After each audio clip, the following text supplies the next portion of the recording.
There's like Space Out City over there. What's up with you today? Time to accompany them, if you wish to hear it. You feeling okay? We've been traveling all over lately, so maybe you've come down with something. That's it. We're getting Baiju to check you over.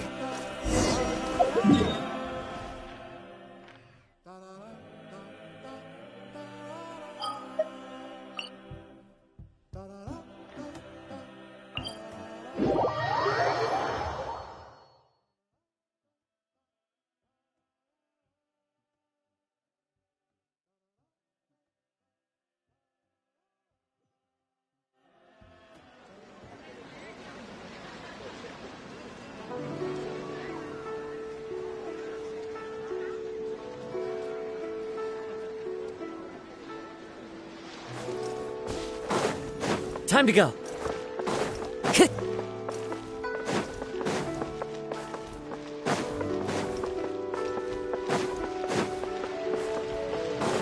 Rest assured,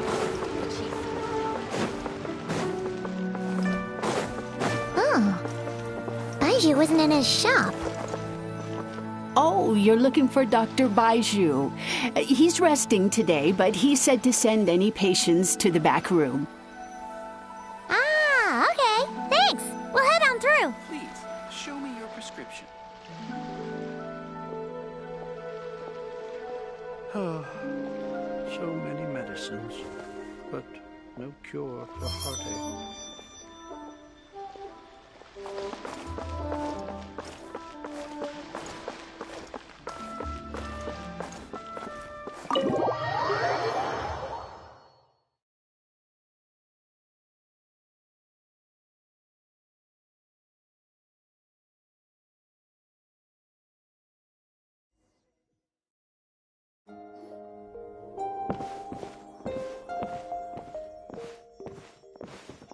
Traveler, Paimon, welcome.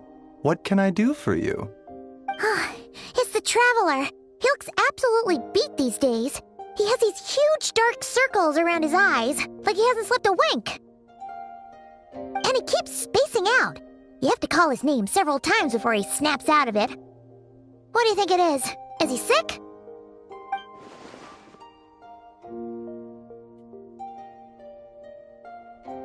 Very peculiar.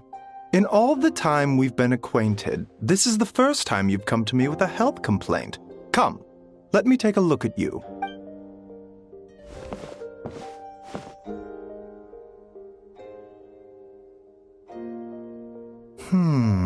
Okay, Paimon does not like that expression, Baiju. It's not serious, is it? Complexion is good, eyes are clear, breathing is steady, pulse is strong. Physically, you appear to be in good condition, traveler. In theory, your energy level should reflect that. You should be feeling right as rain, hence my concern. A clean bill of health is usually a good thing, but in this case, it likely means your situation is more complicated. Physical illnesses come with detectable symptoms that can be used to diagnose, medicate, and cure the condition. But afflictions of a non-physical nature, they fall outside a doctor's realm of expertise. Huh? What do you mean, non-physical nature? Curses, dark magic, it's hard to say. It could just as easily be a simple case of mental fatigue. Why don't you rest here for a bit? Whatever it is we're dealing with, clues to your condition are sure to reveal themselves in time. Once we know the root cause, we can administer the right treatment.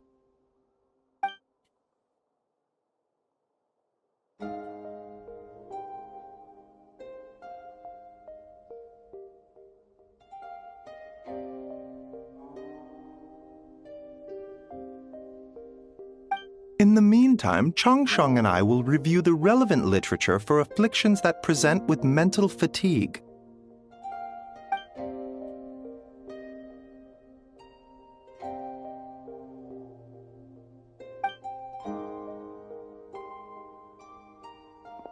Oh, must be a rare condition if not even Baiju and Changsheng have seen it before. Well, all we can do is take their advice. You look like you're about to collapse anyway. Just get some rest. Paimon will be right here by your side. Fingers crossed you'll be all better when you wake up.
Traveler!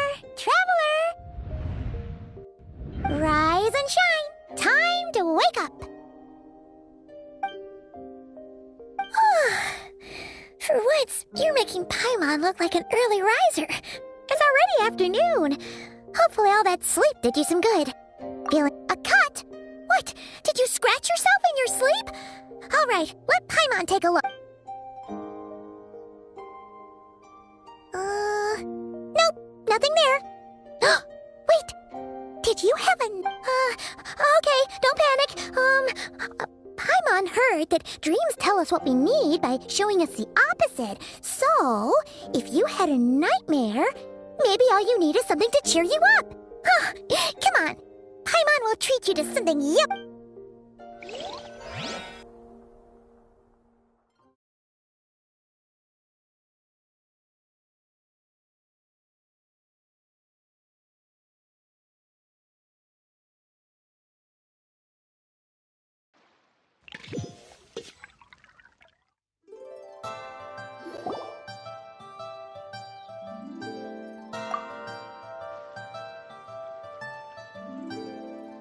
What?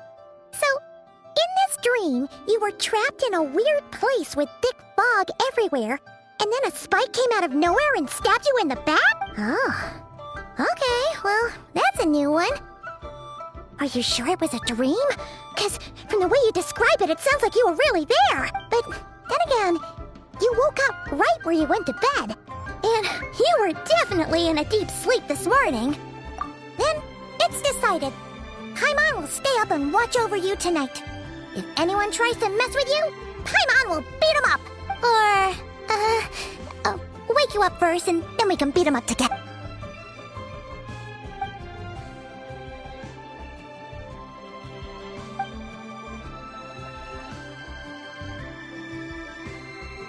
Something is missing. Did you just say something? The flesh remains whole, but the soul is incomplete. Left unresolved, the mind will wither away along with it. What the? Wait! Paimon remembers you! You're Child's master! Right! What are you doing? The last time we saw you was at the Primordial Sea in Fontaine, right? But then we left and never learned where you went after that. Child's been looking everywhere for you, by the way. What brings you to Wanmin Restaurant of all places? You came here looking for us? And were you the one behind that hocus pocus just now? Tell me, what is it that you saw? Tight-lipped, huh? I suppose that's fair.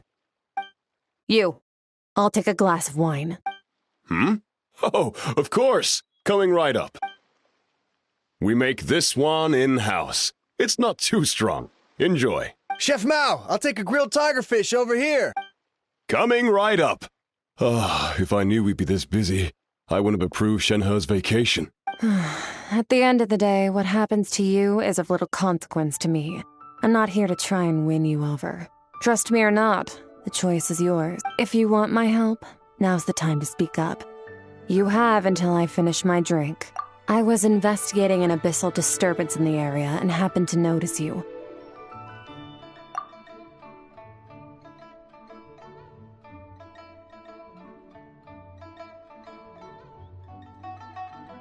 Part of your soul is damaged, and the wound bears traces of abyssal corrosion. Need I say more? Neither of those things sound good.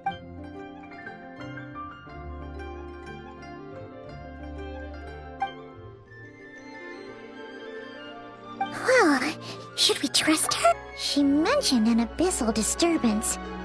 Maybe that has something to do with what's going on with you. But we could always find a different expert on the abyss to help us out. Yeah, and that thing she said about your soul being damaged is scaring Paimon. Definitely something we should fix sooner rather than later. Skirk's an interesting one, that's for sure. But from what Child's told us, she doesn't seem evil, at least. 1, 2, 7, 10. That'll do. Well, have you made up your mind?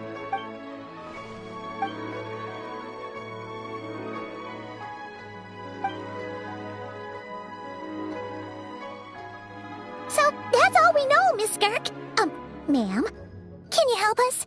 So, you can disperse the fog. I understand. Come find me in the Guili Plains when you're done here. Oh, and I left cash for the drink on the table. Settle the bill for me, will you? Oh, okay. Huh? She disappeared!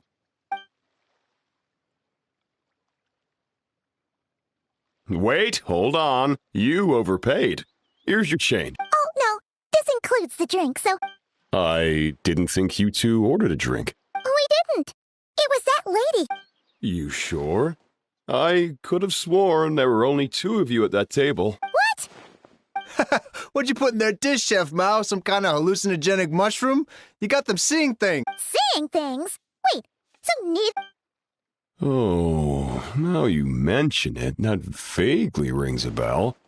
And it looks like I did open the wine jar, so it must have just slipped my mind. In any case, that settles your bill. Come again soon. Coming! Okay, what was going on there?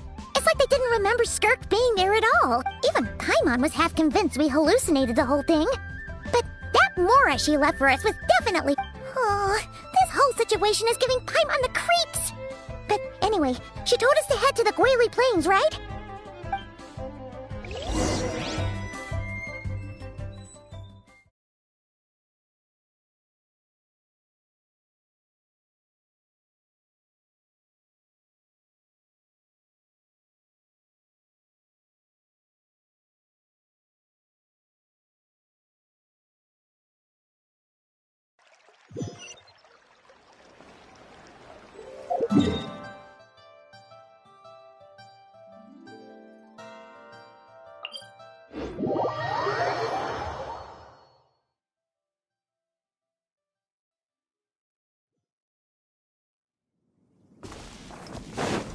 Time to go. Cheer!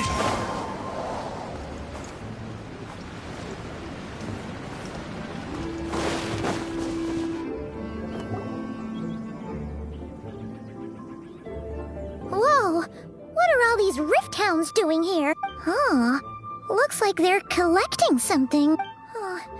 Let's go check it out. I will have order. Solidify! Out of the frying pan! There is no escape. Fallen leaves, adorn my night into the wind. Sha! So, this is what they were collecting. It looks kinda like... yeah...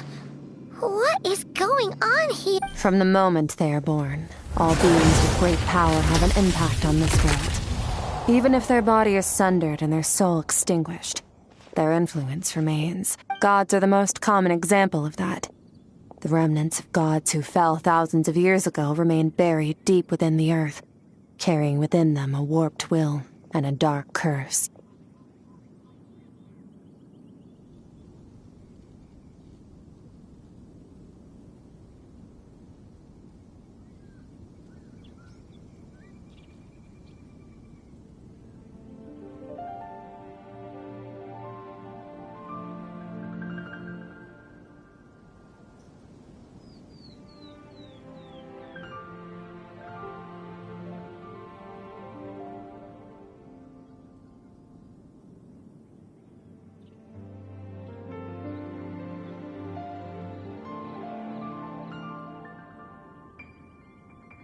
Together, these remnants form what you call God remains, and it appears that some of those sealed here were dug up and removed. There are traces left, but they're fading fast. What are you doing? Nothing! Just wanted to make sure you were... real?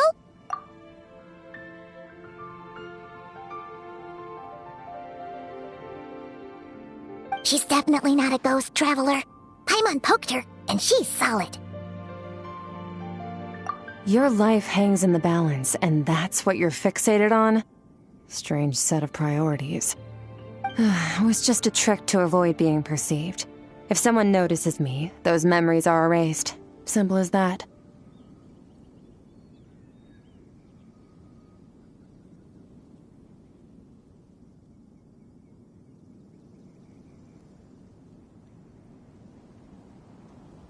Unlike you, I have no desire to establish a connection with the world.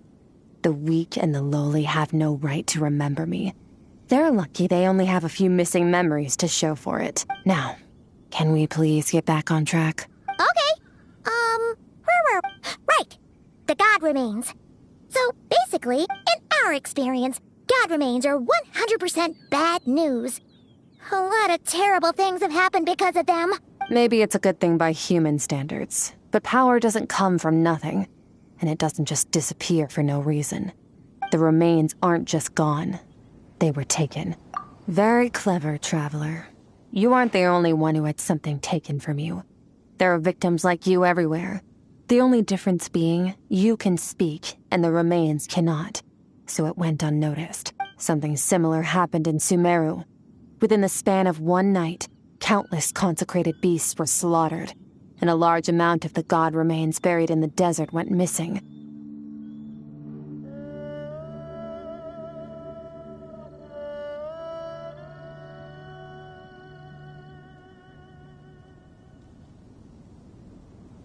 Of course, god remains are just one of the targets.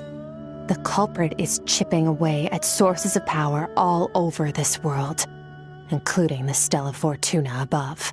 Wait, you mean... the stars? 42 of them have died out in the past few months alone. In Conria, people believed that powerful individuals have corresponding Stella Fortuna. Even should that individual fall, their Stella Fortuna would not disappear, but gradually evolve into a new constellation.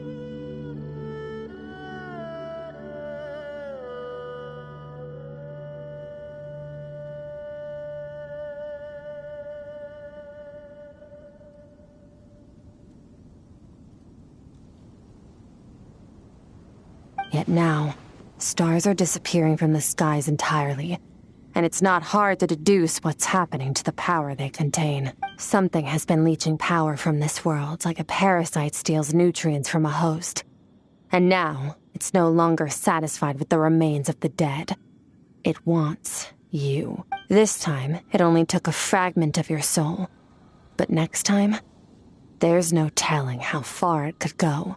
No one knows. All I know for certain is this.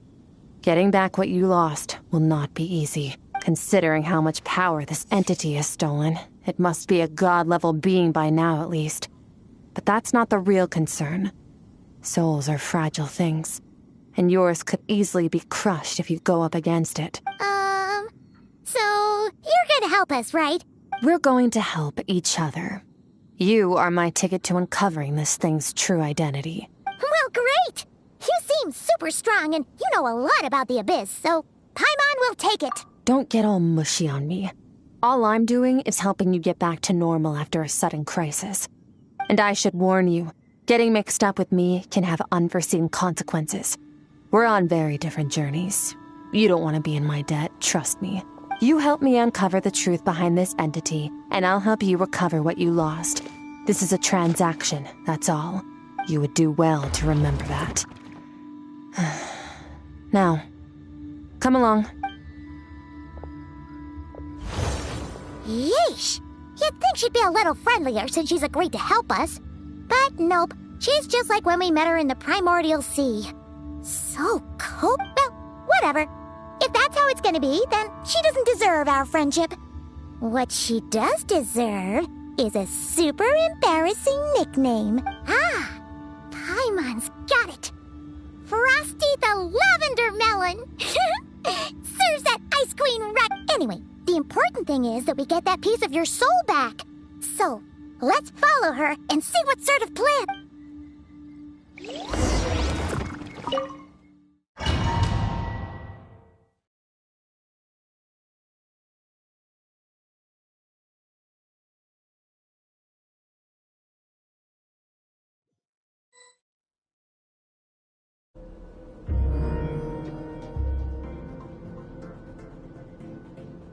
Whoa! This place is way bigger than Paimon expected. Where are we? This is where I live. I suppose it's the closest thing I have to a home here. It is. I brought you here because time flows differently in this place. I don't know how much Ajax has told you, but when he fell into this space, I mentored him for 3 months. In that time, only 3 days passed in the outside world. Ajax? Oh, right! That's Child's real name! Yeah, Paimon remembers him mentioning something like that. So, a month here is equivalent to 1 day in the outside world? That should mean we're safe from that power-hungry soul snatcher for now. Yes, well, I didn't bring you here just to show you around. In the outside world, the Traveler could be attacked at any moment. But coming here has bought us quite a bit of time. Now, we just need to figure out how to investigate that place you saw. The one full of fog. Both your description and the abyssal disturbance I felt point to that space having some connection to the Abyss. It could even be a domain similar to this one. The thief who stole that fragment of your soul is hiding there. But the Abyss is a chaotic and turbulent place. If we want to pinpoint their location, we need to see what that space looks like without the fog. Abyssal power can grant a special form of sight. Have you ever wielded abyssal power before? Okay. Do you plan to learn? That tracks. All the information you have suggests the Abyss is something sinister, and that abyssal power is a wild and dangerous force that always spells disaster. And you're saying that's not true? Depends on your perspective. Floods and hurricanes take countless lives too. But if one day you gain the power to control them, what was once a calamity is now just another tool in your arsenal. I'll respect your opinion, though. Just means we have to turn to the second best option. A little abyss crystal that contains my power. Wear it on your head, and we'll be able to perform dream mirroring when we fall asleep.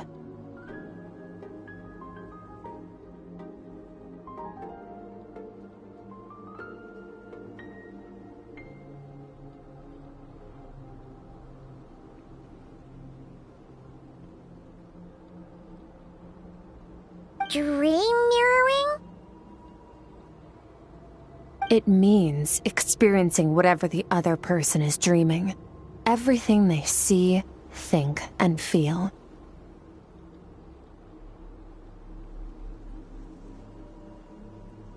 Since you haven't studied the art of using abyssal power and have no plans to jump in the deep end right now, I'll have to do the investigating for you. With dream mirroring, every time you slip into a deep sleep, I'll see with my own eyes whatever scene plays out in your mind. Then, I can guide you through the dream environment, and we'll take back what was stolen from you. Huh. You make it sound so simple. Tough to say.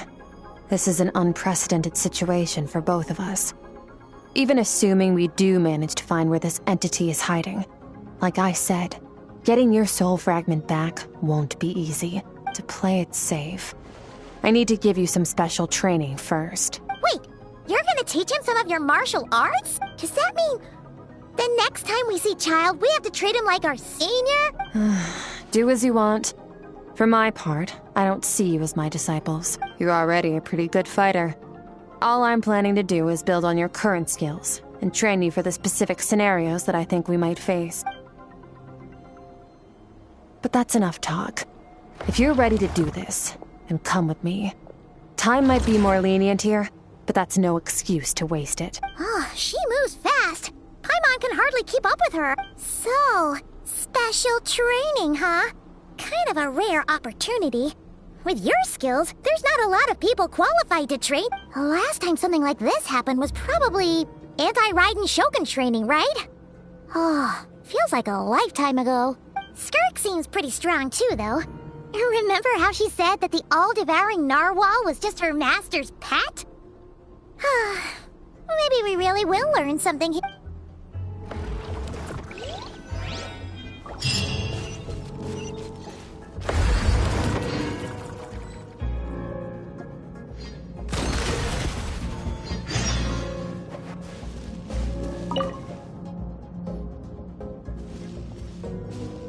Ready? Bring it on! Your training will be split into 3 stages. Testing your blade work, elemental abilities, and reasoning skills. We'll start with blade work. You're no rookie in this area, so I won't bore you with the basics. During your long journey, you've no doubt sparred with a lot of talented sword fighters. Consciously or not, you will have picked up all kinds of techniques from them. You bet! There's Kaya, Master Jean, Kuching. Oh, and Kazuha, Ayaka. Yeah, we've met sword masters like you in every nation we've been through. You sparred with a bunch of them too, right? Nice to know it's all gonna come in handy now. Don't get too smug. In sword fighting, techniques alone are not enough. You need a cohesive system to bring it all together. A style or school of fighting. To use the human body as an analogy, your style is your skeleton, the foundation, the framework. Techniques are the muscles and other flesh attached to the bones. This is where your strength comes from. Improving your sword fighting is like growing that body. If your frame got bigger and taller, but you didn't add any muscle mass, you'd be weak and flimsy. Then again, if you packed on pounds of flesh without a big enough frame to support it, you'd end up bloated and unwieldy. You need to do some introspection. Take a good, hard look at your past experiences and figure out which parts of what you've learned are just techniques, and which parts can be used to form your own system of blade work. Only then will you get the full utility out of all your thoughts and observations along the way. Only then will every strike you deliver make perfect sense. Wait, is that it? Paimon thought you were gonna teach him some cool new moves. Like when you went swoosh and opened a tunnel to another place. One day, you'll reach a new level of power where you realize that even that's as basic a trick as any other. But right now, our sword styles are so wildly different that teaching you mere techniques is pointless. There are no shortcuts in the pursuit of power. Failure is your best teacher, and rigor is your coursework. That's all I have to say. Time to make a start. Train until you're satisfied with yourself. Now focus. Destroy the crystal columns as swiftly as you can.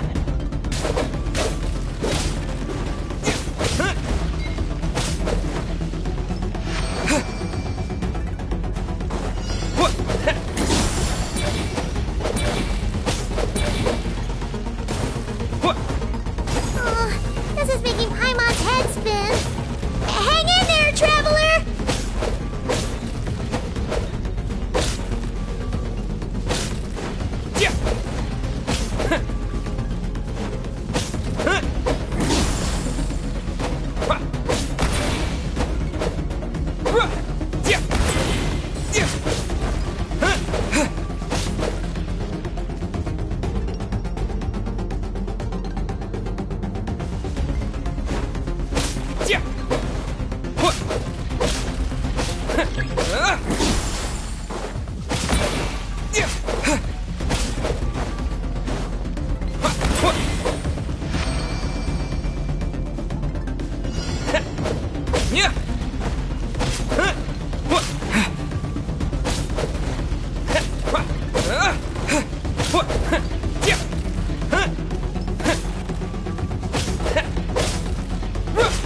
Stay calm.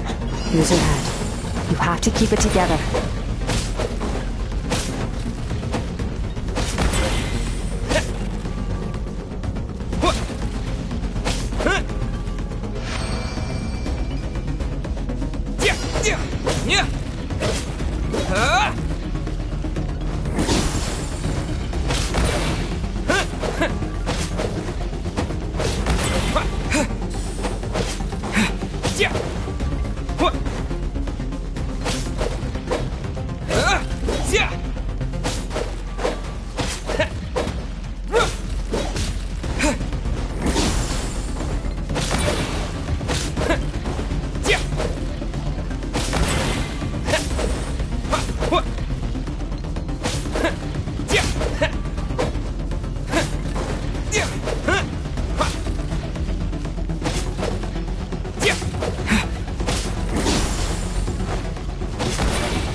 This moment will be frozen in time. Cut to the chase. Consider a moment of true mastery that you've witnessed in another person, and ask yourself, what lies beneath the surface?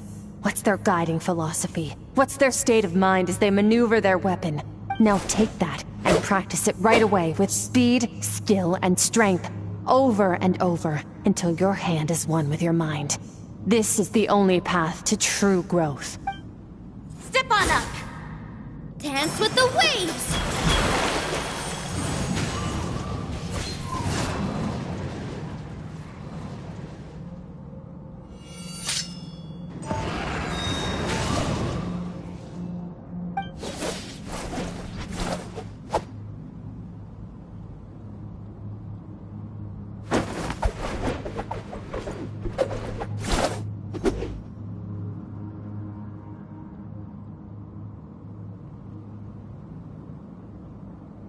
If you start to tire, empty your mind, but do not stop. Stay in that frame of mind as you keep up the fight. Get rid of all redundant movements. Imagine your sword is an extension of your own body. Wield it just as you wield your arms, hands, and fingers. 'Twas on a deserted, moonlit night that the hero approached the vile dragon's limpid lair. Rain Cutter! Feathers fleeting wet, the white heron treads water. A sight without flaw. Master of Inazuma Kamisato art Tachijutsu.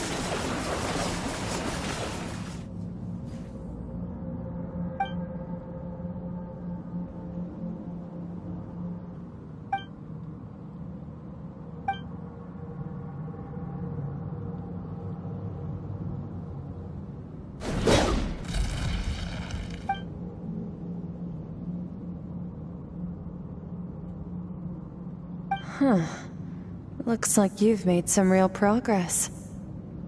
That concludes your training session. Awesome! Paimon knew you could do it! How do you feel? As you should be. Time flies when you're training hard. You've actually been going for several days now with no rest. Yeah, meanwhile Paimon's had a whole bunch of naps. But you were so focused, she didn't want to interrupt you. Go get some sleep. I'll be doing the same very soon. Let's hope you see that foggy place in your dream, so I can get this investigation over and done with.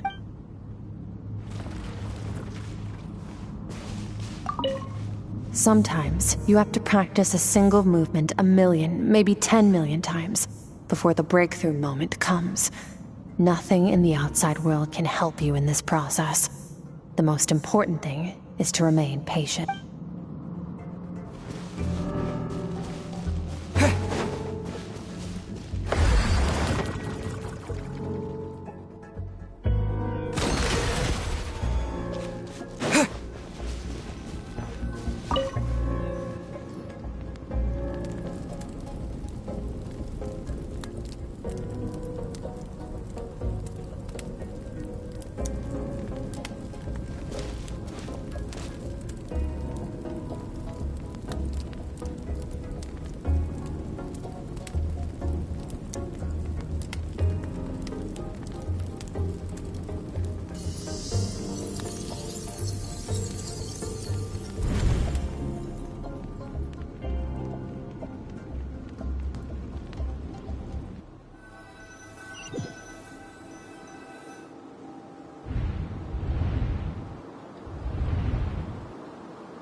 Skirk, why are you skipping classes again? We've talked about this. 'Cause he's a crabby old man, and he's a boring old man. I don't like going to his classes. Excuse me. You shouldn't talk about your teacher like that. It's very disrespectful. All right, let's not get into a big fight about this. Skirk's learned what she needs. There's no point forcing her to sit through more classes if she doesn't want to be there. But I'd still love to hear about what you got up to yesterday. Why don't you tell your dad all about it? I went diving, and I saw this huge fish. I never knew they could get that big. It looked kind of dumb, though, with that stupid big fat head. I tried to shake its fin, but it just spat water at me. Oh, and today, I'm gonna go to that prairie up north. There's supposed to be this giant bird there that can spit fire. I bet if I climbed on its back, it could fly me all the way to the star. Then I suppose your old dad should get one as a pet too.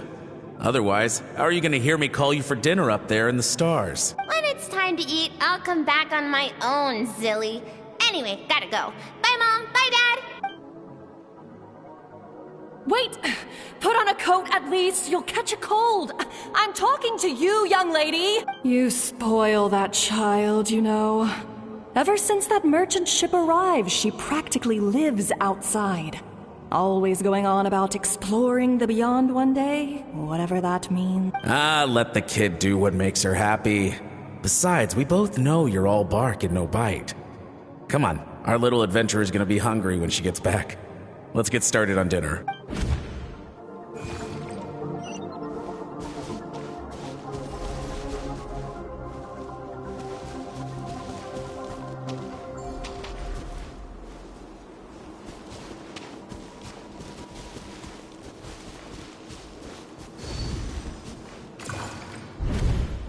The stars shimmer high above. But what lies beyond the stars? Mountains as far as the eye can see? An endless snowy plain? Or maybe buildings taller than the sky, like the people from the merchant ship said? I can't be the only one asking these questions. The universe is fascinating. If only I could meet some other people like me. We could set sail together and explore every corner of the world. I'm sick of being a kid. There's so many amazing things out there, and I'm ready to see them all. But for now, I'm starving. Better get back.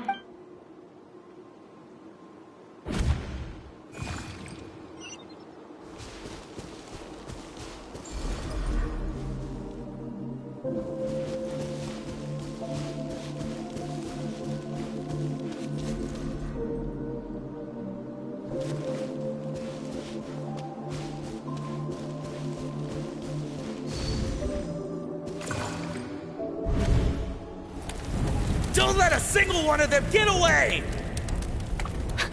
No, please, spare the children! Stay back! They're coming! Run! Help! Eliminate the threat. Take them down! Don't be scared. Ah! This way! We'll never make it! Fire. There's fire everywhere. What happened? I told you we shouldn't have trusted these outsiders!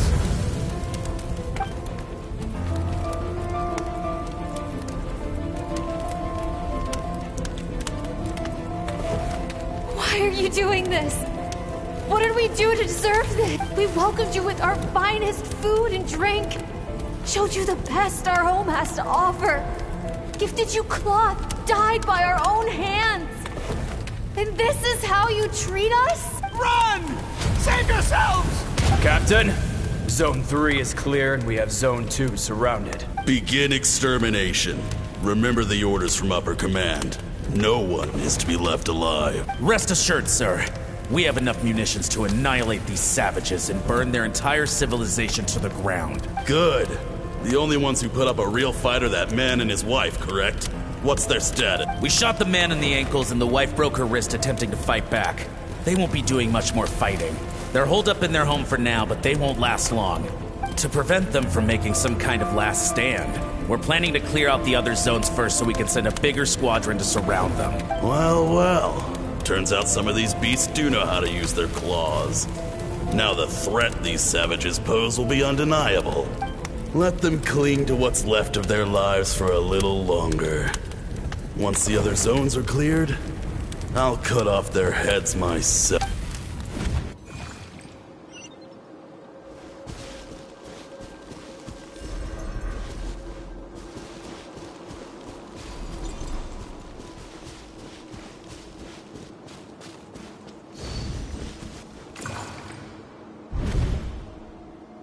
Dad? Mom? Skirk, you're all right? Thank heaven. I'm so happy to see you, sweet girl. But you need to go. It isn't safe here. They'll be back any second. What happened? You're bleeding a lot. Dad? Mom? This is the place. Alert all units. Prepare to surround. Run, Skirk! Run as far away as you can. Don't trust anyone. Your dad and I, we're not afraid to stare death in the face, but we need you to survive. My clever girl, so curious. You're already so brave. I know you're going to grow up to be such a positive light in this world. Whenever you miss us, just play this song. Remember, life is a gift. Don't let darkness claim it. Break down the door! Look what we have here. A savage that can pluck a tune. Well, the show's over.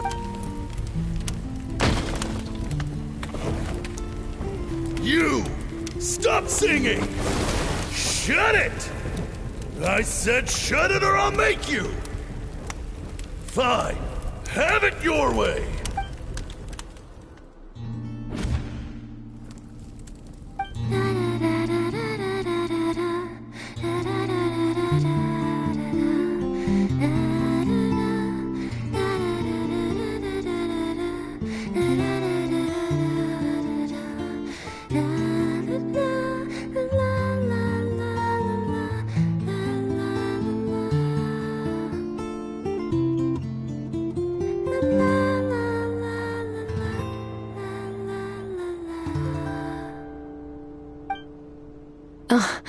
You're awake? I found a few clues while you were asleep, but it's only a start.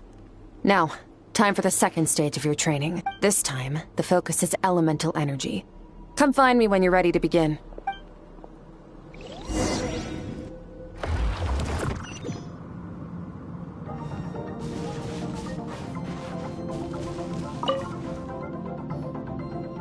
Man, staying in the abyss feels so surreal, don't you think?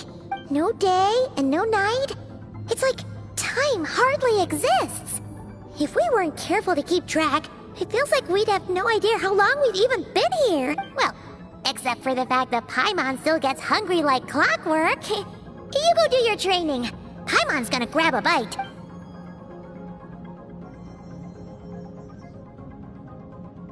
The way I see it, the pursuit of power is divided into 3 stages. The first is mastering the use of standard weapons.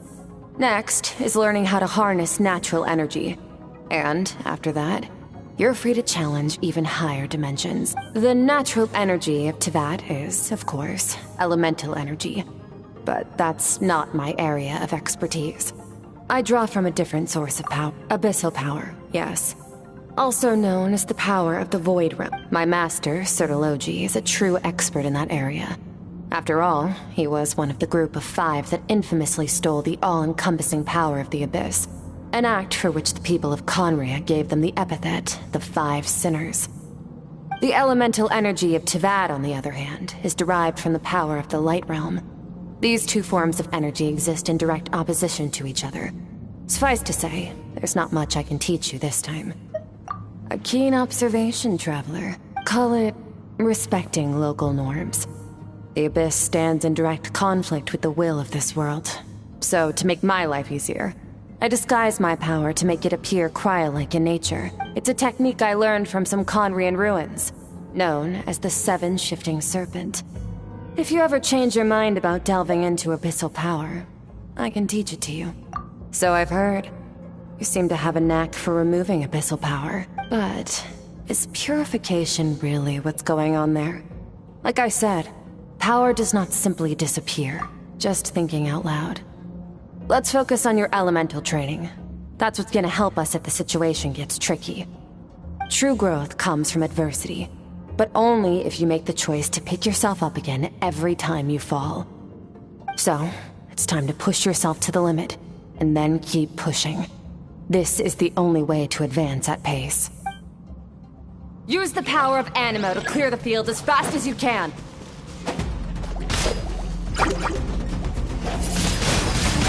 Windblade!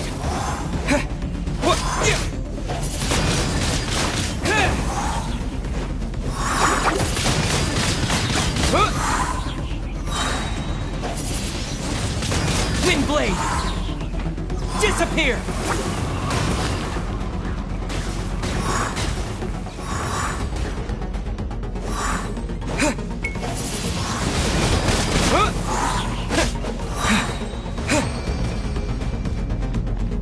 Observe your surroundings. Look for things you can use to tilt the scales of success in your favor.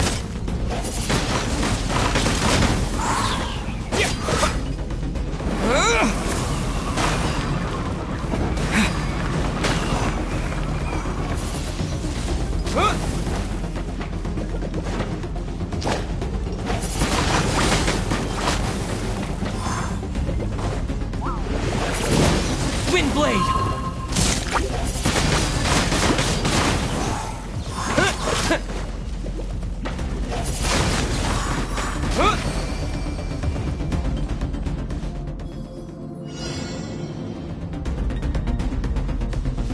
Use the power of Hydro to destroy the spikes.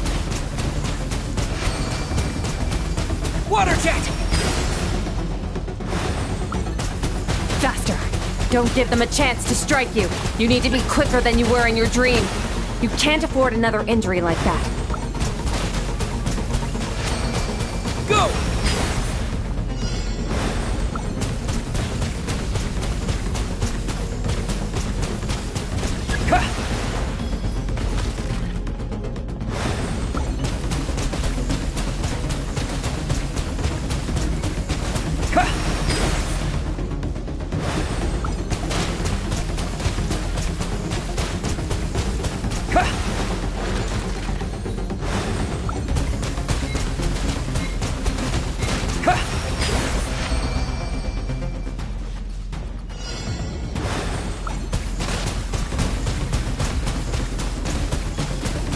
Go!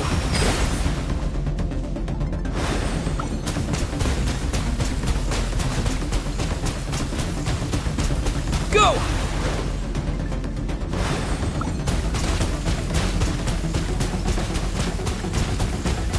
Water jet!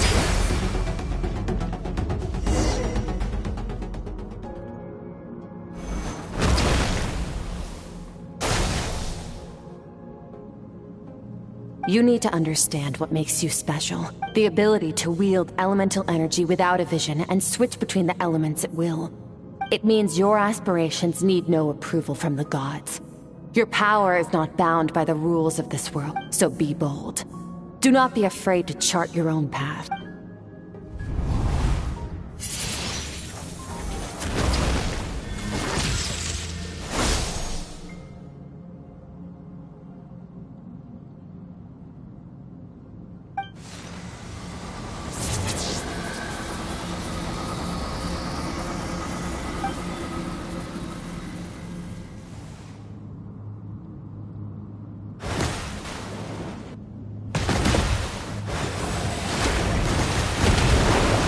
Very good. It seems you've reached a deeper level of connection with the element, long enough for you to lose yourself in your training. Which is a good sign. Relentless practice with the elements has drained all your strength, but it's also what allowed you to make progress. Get some rest. When you wake up, we'll proceed to the final stage of your training.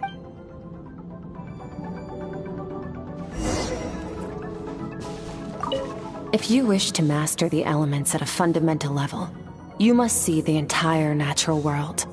Nature in all its places and forms.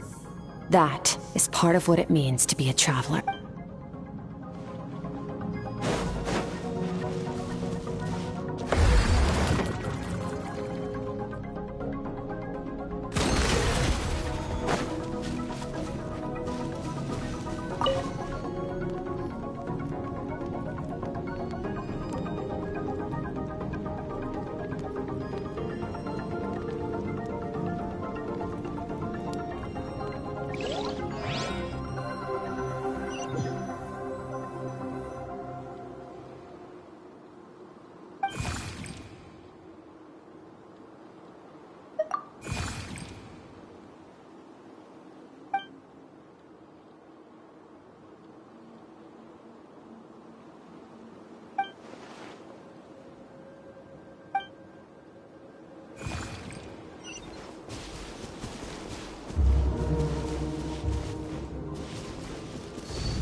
What is the secret to power? Longing, hatred, self-preservation. No, it is fear. The fear of losing those you love. The fear of watching your home burn. Fear of loneliness. Fear of death. Fear is the source of evolution. It forces humanity to adapt to their environment and overcome hardship. It is in the process of prevailing over our fears that we surpassed first ourselves and then the rest of the world. That fear is now part of you. It calls on you to evolve. And it is time to answer.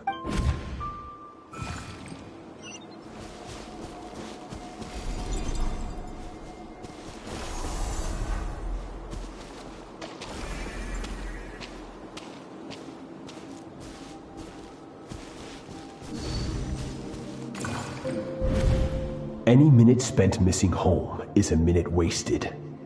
Practice your sword work instead. Do not make me tell you twice. But, Master, I can barely lift the sword anymore. If I keep going, I feel like my wrist is going to break. So it has not broken yet. Then pick up your sword and keep practicing until it breaks. I want to hear the cracking and splintering of bone. After all, bones can always be reset.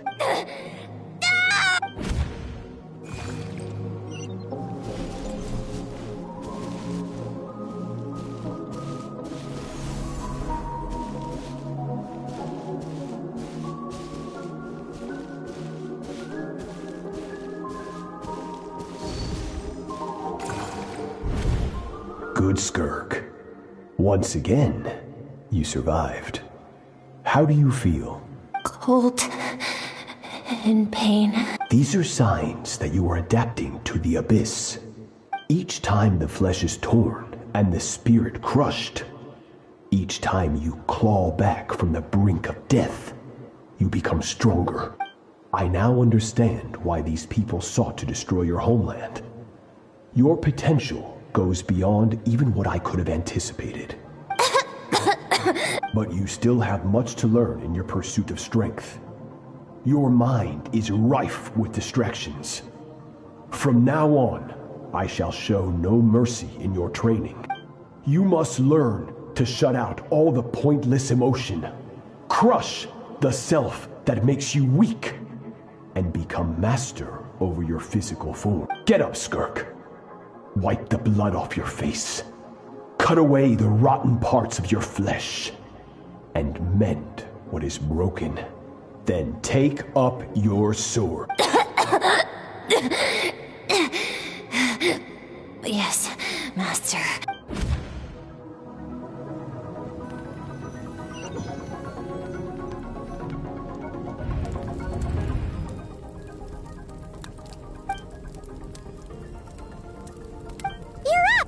Hopefully you got some good rest. Skirk said to tell you that she's ready to start the final stage of your training whenever you... So, want to head over now? Or did you want to wait?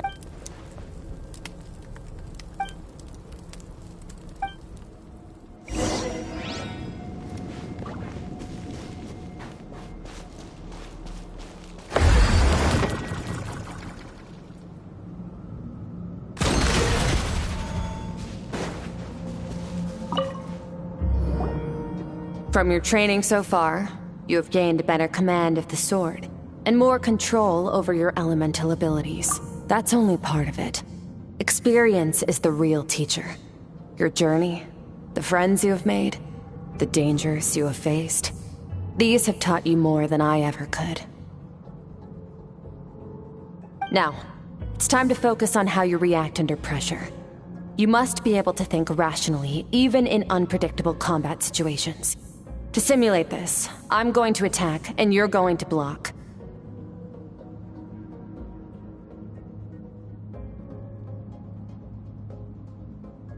Ready?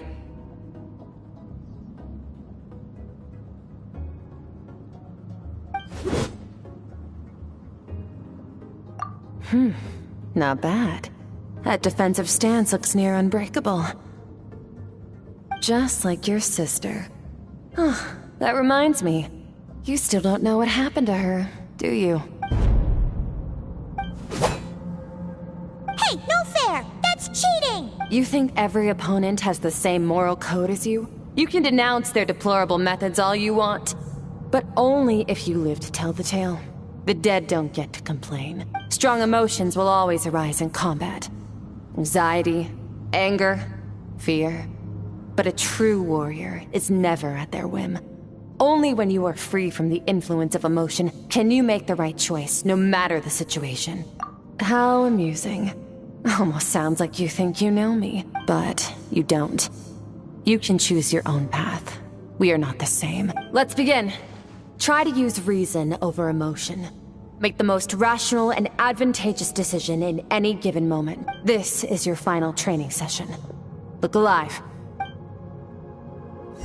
Same drill as before, but this time I'm going to interfere. Hold your focus.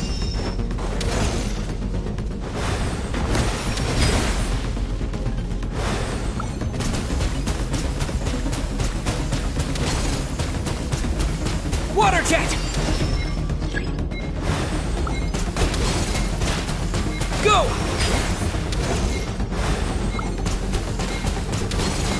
Go!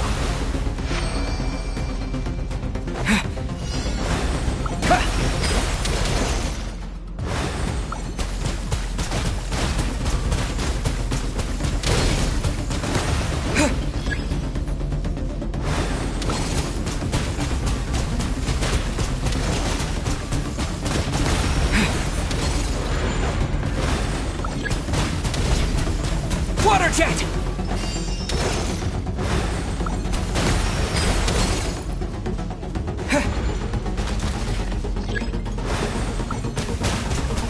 Go!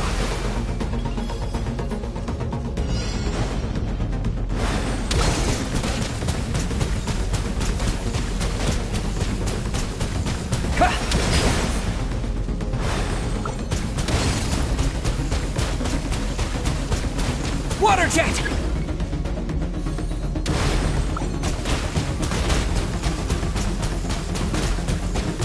Water jet!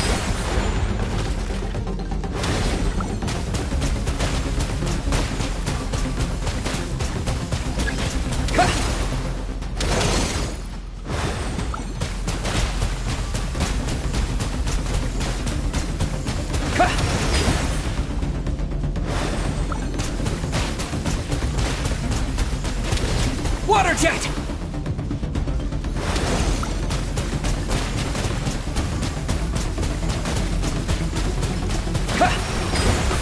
Not bad. Better than I expected.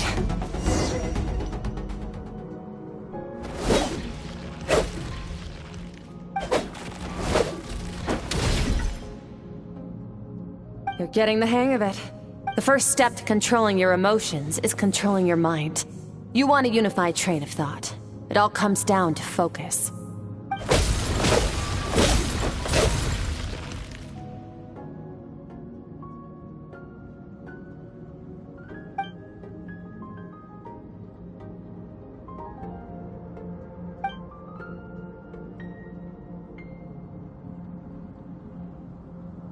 Your mind is rife with distractions.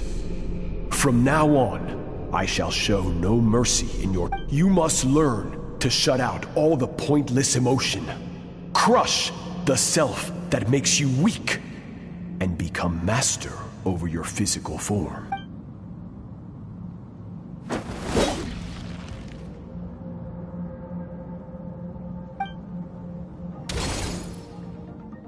Stop. Let's pause here. One look, and I can tell your mind has wandered. That's to be expected. There's a limit to how long a human being can concentrate on one thing. Staying calm and focused sounds simple in theory, but in practice, it's more demanding than sword work or elemental abilities.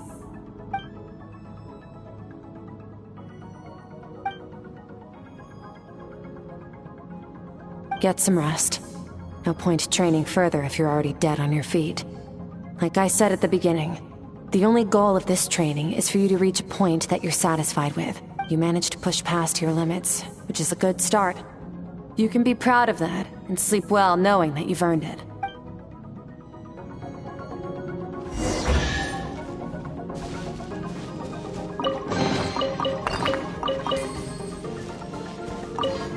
Warriors will train day and night to perfect their skills. But when the battle comes, their fate may be decided. One mistake, one moment of hesitation, and just like that, all their blood, sweat, and tears were for nothing. You need to push yourself to perfection, or you might not even live.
Skirk is amazing.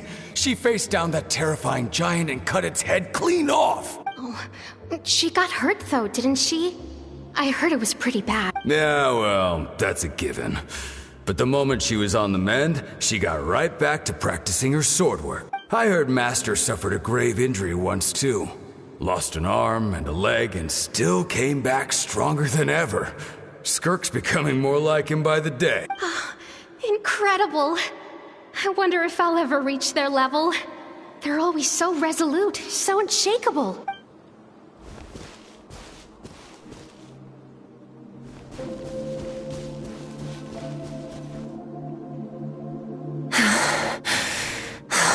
Pathetic. You're not even trying.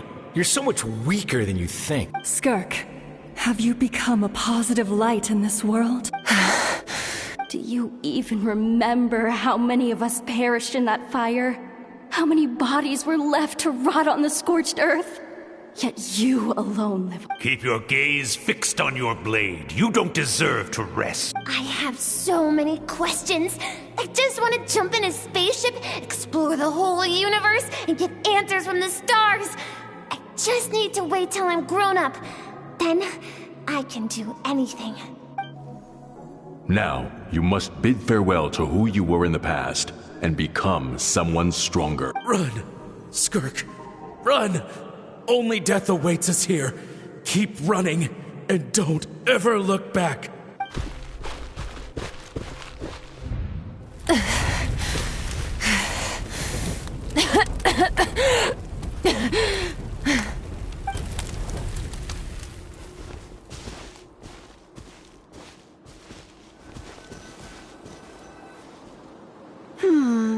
Let's see here. First things first, you need a new identity. Going around telling people you're from somewhere beyond the stars won't do, now will it? How about saying you hail from beneath the earth instead? As the Conrian saying goes, venturing out into the universe and down into the abyss are the same in that both are braving the dark unknown. Well, I'm a visitor on this planet, so I'll follow the rules. Ah, splendid. That saves me quite a bit of trouble. Let me offer you a piece of advice in return, although it might not be what you want to hear. I know the pursuit of strength is important to you, but taking a moment for yourself every once in a while is never a bad idea.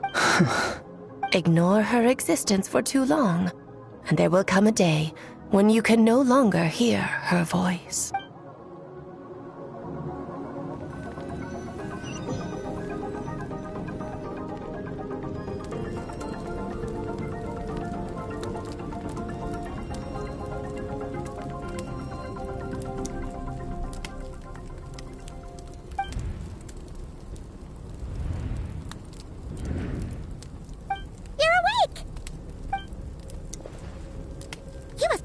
starving, right? Ta-da! A barbecue feast just for you. Of course you are. That's why Skirk and Paimon got this all ready for you. Dig in, before it gets cold. Ah, well, if you're around someone long enough, it's bound to happen. Plus, Skirk can cook. So, Paimon decided she can forgive the whole Ice Queen thing. Paimon's not one to hold a grudge. Here's an idea. Let's save the chit-chat until after the meal.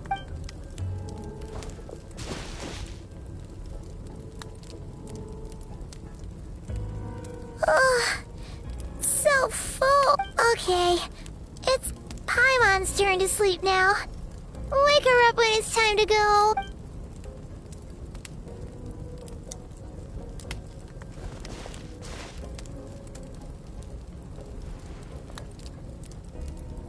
I have good news. First, your training is complete.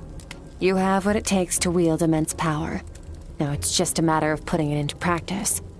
Continue to learn from your journey and hone your skills against formidable opponents. Second, I've located the culprit we've been searching for. Next, we just need to retrieve the missing part of your soul, and our business will be concluded. When Ajax trained with me, he once told me he was bursting with questions. So I allowed him to ask me 3 of them before he left. You and I may never meet again, Traveler. So if there's anything you want to ask me, now's your opportunity. Just like Ajax, I'll answer 3 of your questions.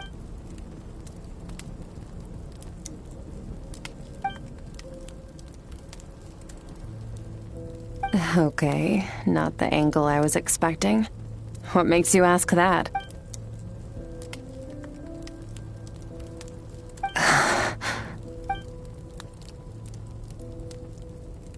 I knew that was a possible side effect. Closed off my mind to you for that exact reason. Even with the dream mirroring, you should have seen nothing but endless darkness.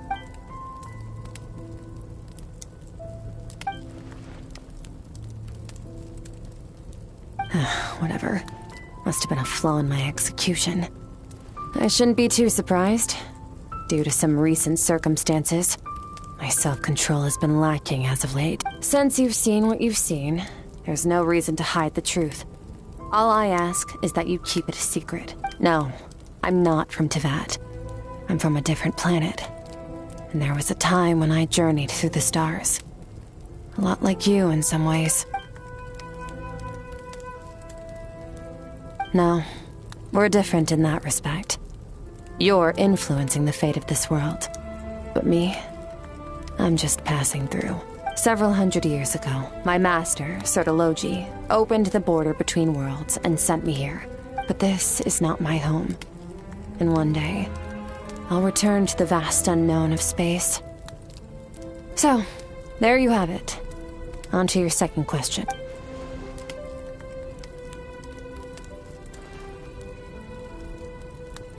To become stronger. For certain reasons, I need to bridge the power gap between me and my master as quickly as possible.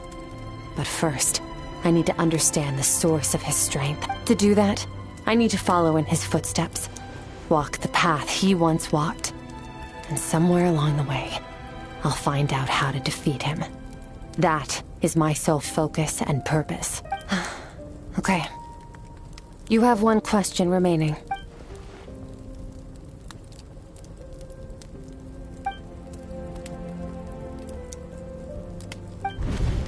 You make it sound so easy.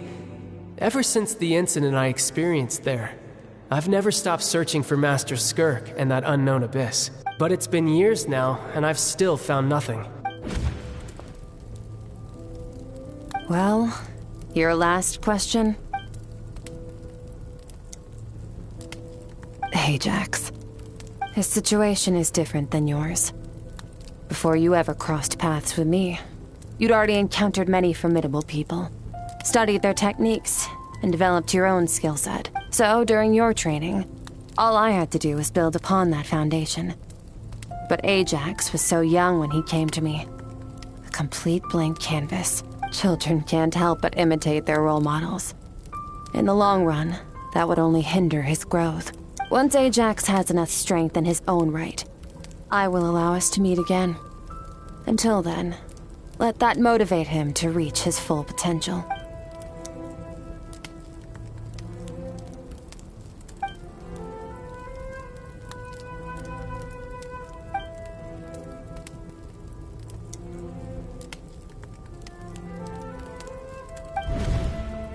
Unlike you, I have no desire to establish a connection with the world. The weak and the lowly have no right to remember me. They're lucky they only have a few missing memories to show for it.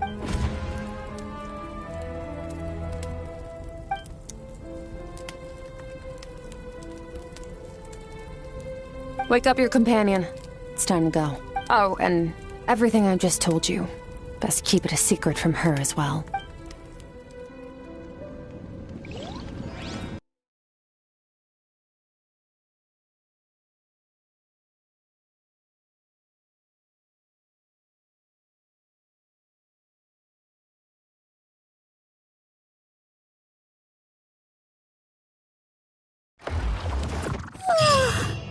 Time to go. Oh, finally. Where are we headed? Just follow me. I'll open an abyssal rift close to the culprit's location. It will take us to where he's hiding.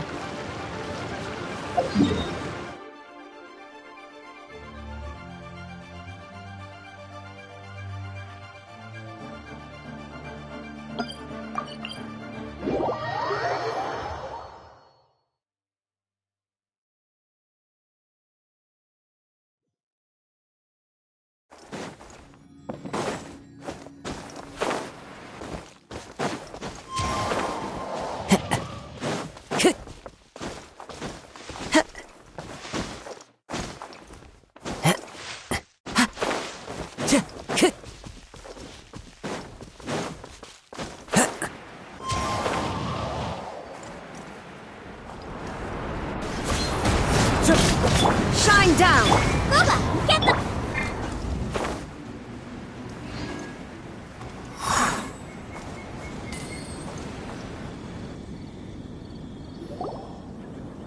Wait.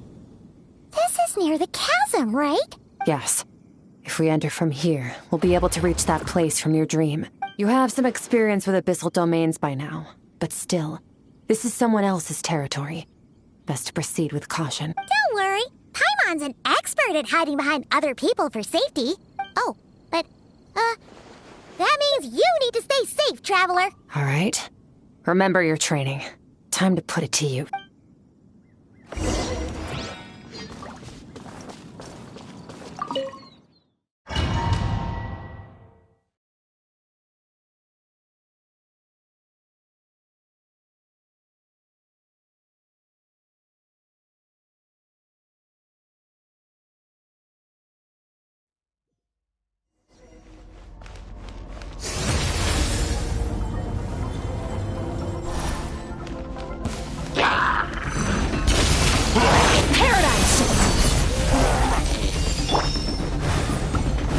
Bombs away!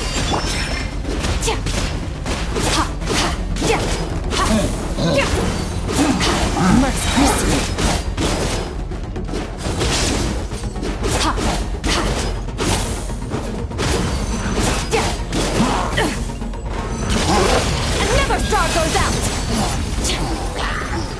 Feel this.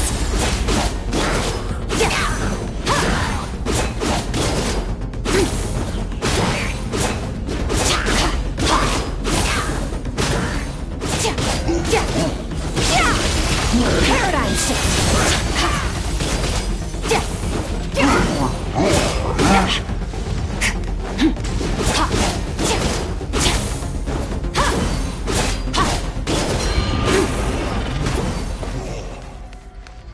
Annihilate!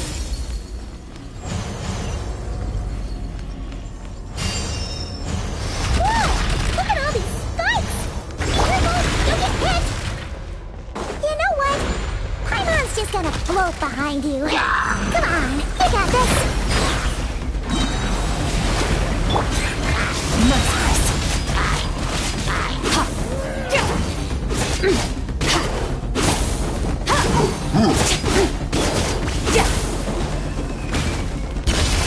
Into the void!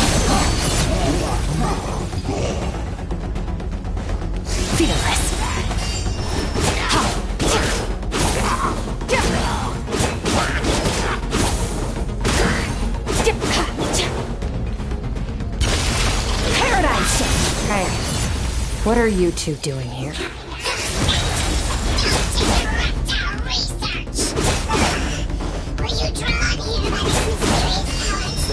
Dusty. Like an abandoned house. Let's press on.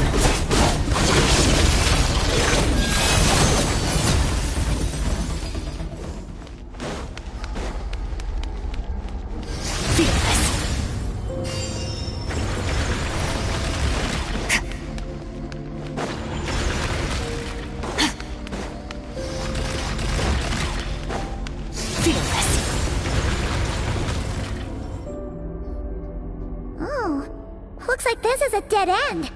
Did we make it to his hiding place?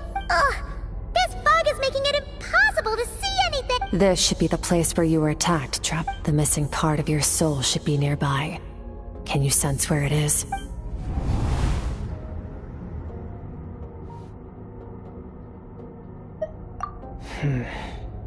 Our opponent must have covered his tracks just in case.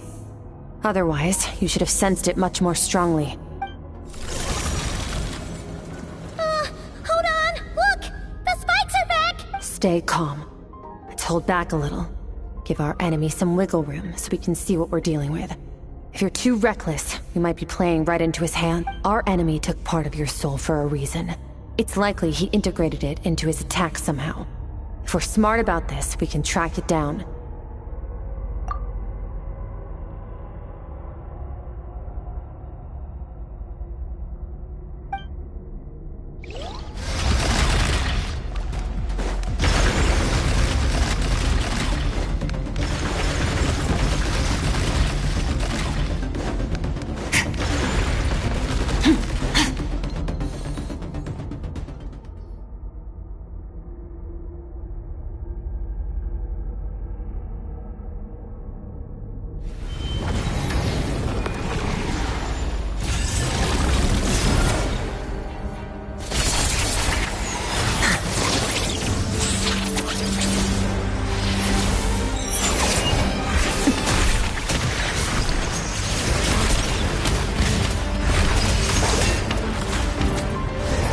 From the start, the attacks have been focused on me.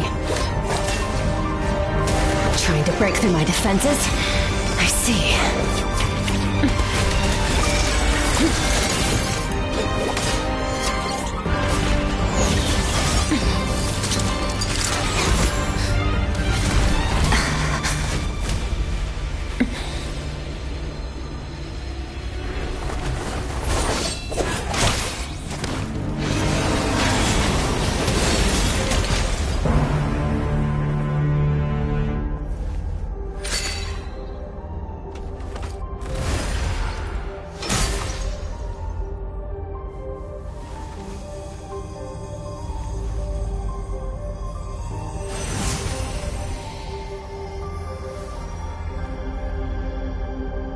There. I got it back.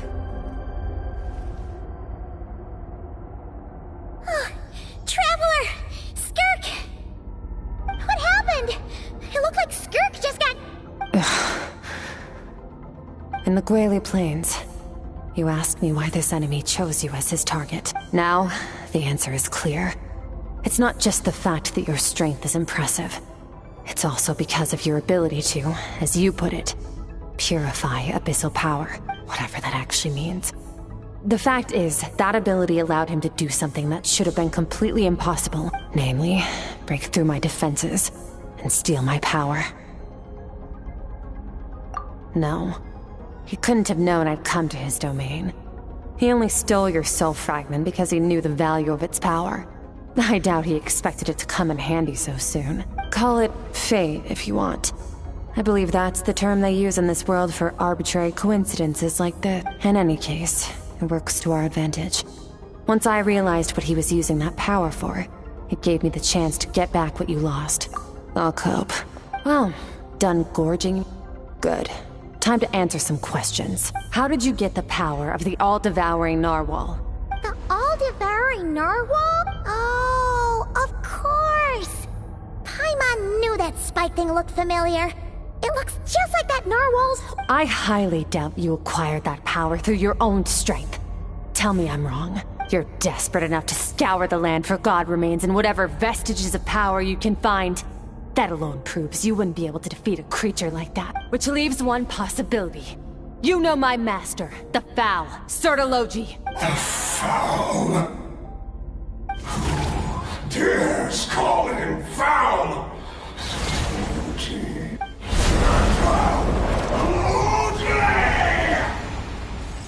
What's wrong?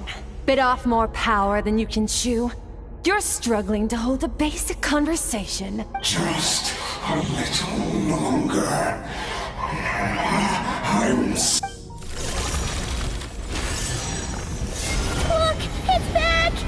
Those obsessed with power will let it devour them before abandoning their pursuit. Keep calm and use reason to decide the best course of action.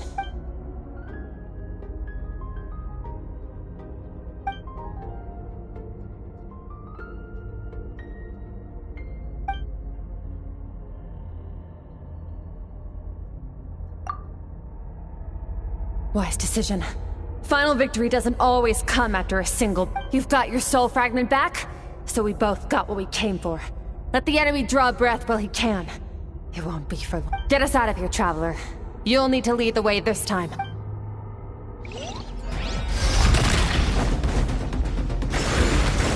Skirk, is your shoulder gonna be okay? The wound is minor. It'll heal in no time. You should focus on getting out of here alive and... Uh-oh! Falling spikes! Run!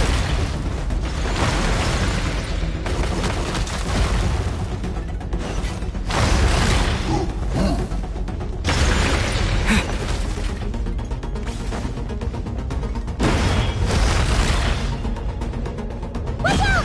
Looks like this place is about to collapse!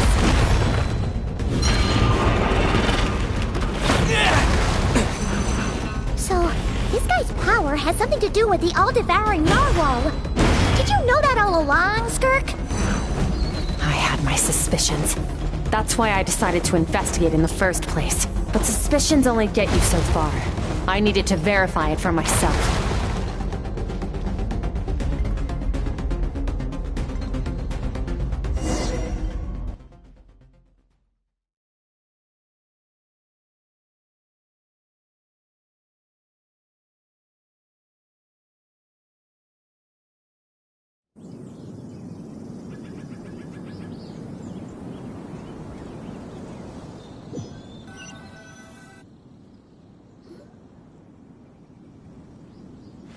Phew. Oh, we should be safe here, right? I no longer sense his presence. Can't have followed us out of that abyssal domain. Weaklings like him will find that my power is not so easily controlled. He won't be leaving that place until he's managed to digest it. You seem surprised. I suppose that's fair. You've seen but a fraction of what that whale is capable of. That gaping maw could swallow a planet whole. It's called the all-devouring narwhal for a reason. Devouring is what it does best. It can extract power from anything, dead or alive, as long as it manages to make physical contact. Yeah.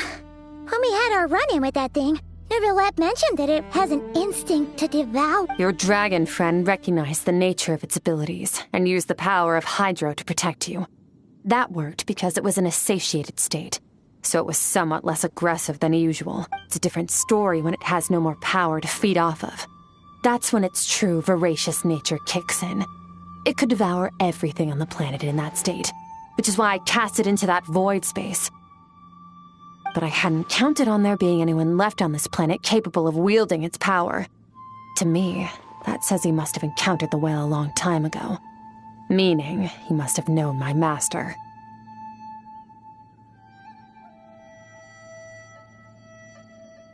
Exactly. It told me everything I needed to know. Hence why I said we both got what we came for. And I believe that brings our transaction to an end. Now that you're whole again, you can get back to your own journey. I'll handle the rest of this situation myself. No way! We can't leave now! Something was stolen from you because of us! We have to help you get it back! This isn't my first taste of failure or losing power. When you fall, you get back up again and become stronger.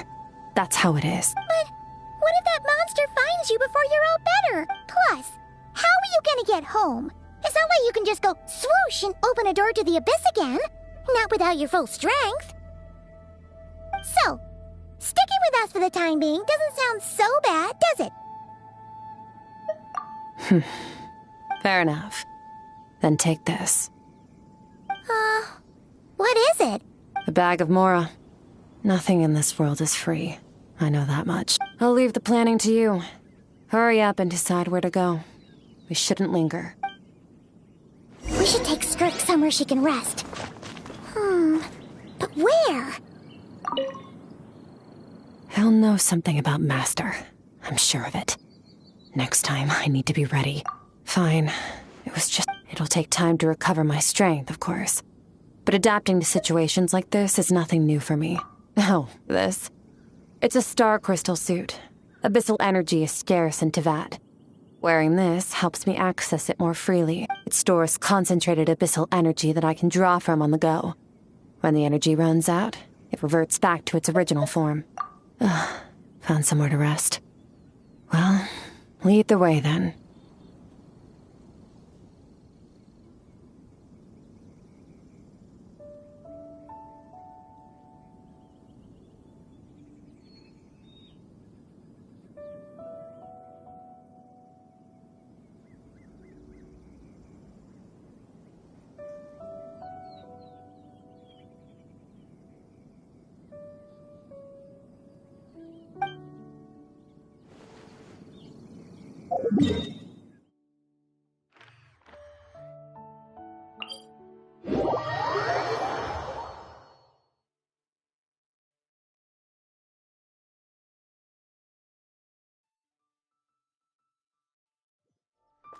Paimon gets the feeling Skirk wouldn't like being around a lot of people.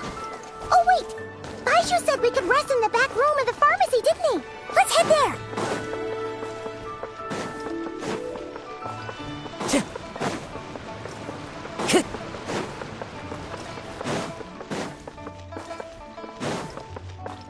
Time to go.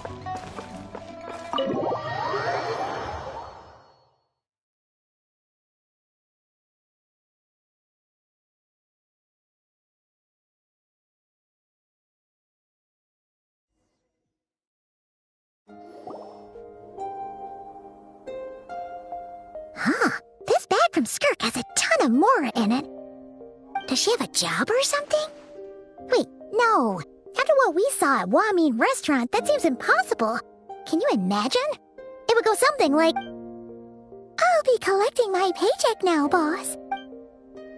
Oh, sure thing. Wait, who are you? Have we met? Can't hold a job if you make everyone forget about you. So, what did you do to get all this Mora?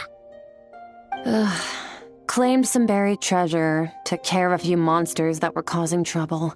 Nothing untoward. It's safe to use. You heard all that? A sonorous voice like yours is hard to miss. I wouldn't be surprised if the sound of it traveled to the nearest mountaintop. Then, did you by chance happen to hear Paimon? You mean when you called me Frosty the Lavender Melon?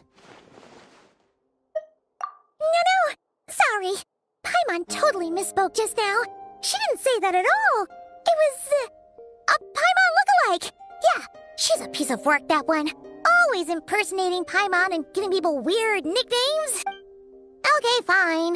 The truth is, Paimon didn't like you all that much at the start. But things are different now. You helped the Traveler in a big way, so... What do you say? Friends?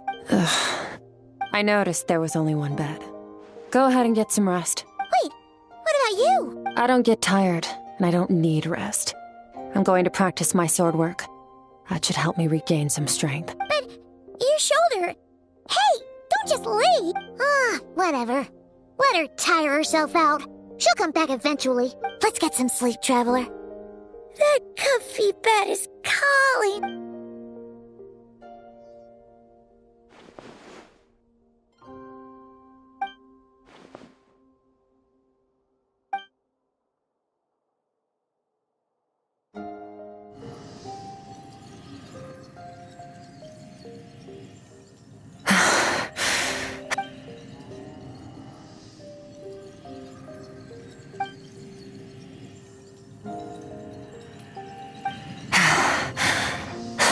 quiet.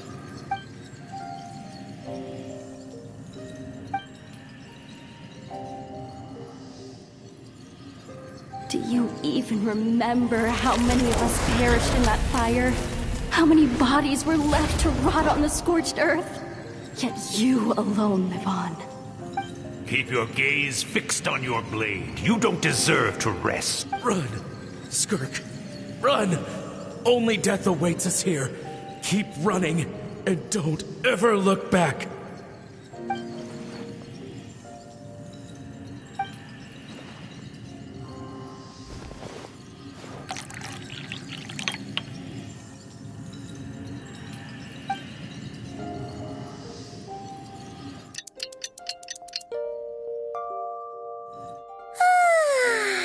Getting an early night's sleep is the best. That bed was so comfy. Wait, Skirk? Have you been sitting out here the whole night? The bed's all yours if you want it. About 60%. Maybe 70. Whew! Paimon thought it would take at least a couple of days. That was fast. No, not fast enough. That's 20% less than last time. Same training regimen, same intensity. Nothing felt different, but somehow the outcome fell short. Now, I think the problem's with me. I need to meditate for the next 2 days. Deep introspection should help me find the issue. Ooh, sounds intense. We'll watch over you in the meantime, then. Thanks. See you in 2 days.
Skirk is still meditating, huh? It's been 2 days already. Shouldn't she be awake by now? Paimon can't think of anything we can do to help. Oh, wait! Breakfast! That's it! Paimon will go get breakfast! Skirk is gonna be starving when she wakes. Be right back.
That's right. This is Skirk's inner world. Think of it as the threshold between the soul and dreams.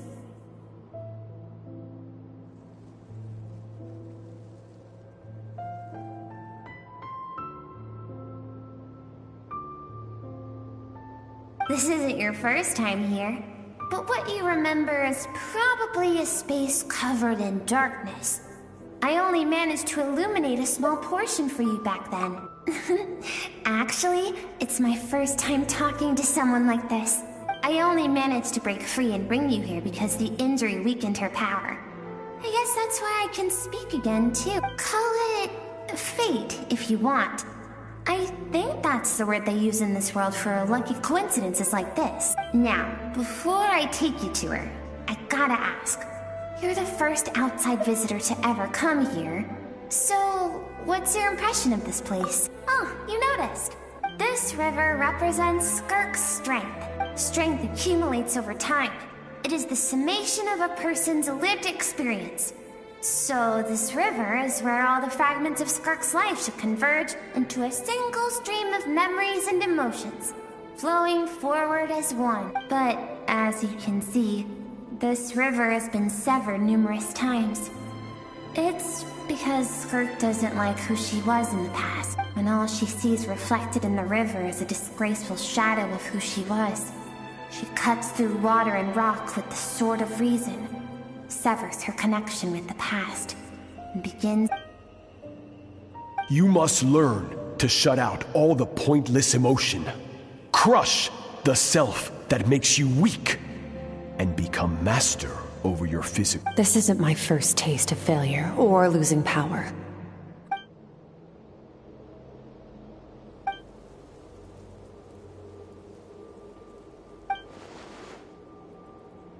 The answer to one mystery invites another question, I see. Let's follow the river upstream. There among the cliffs, among the memories etched into her heart, lies the truth of it all. Soon, you'll understand everything.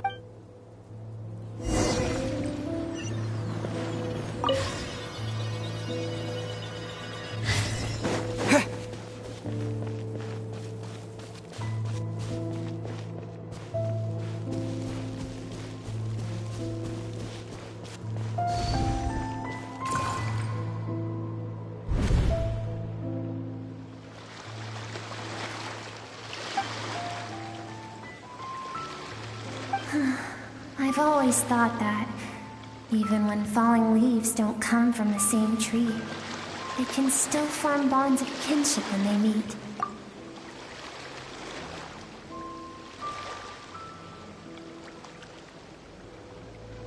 Like meteors, you both made a journey through the stars.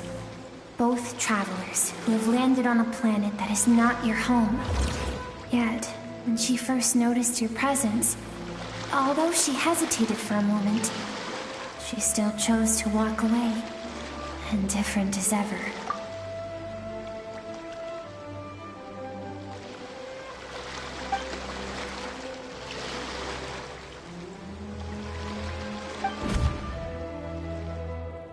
Seems like you've answered your own question.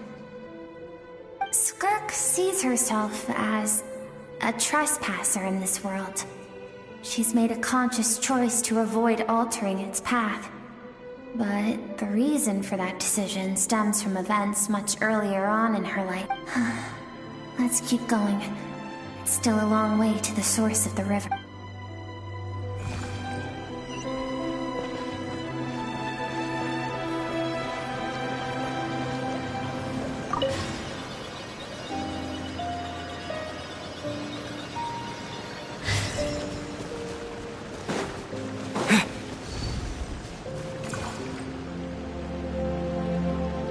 You now have what it takes to wield immense power.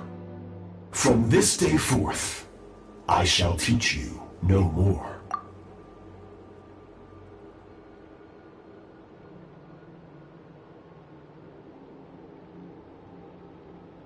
No one can become a worthy warrior through imitation alone.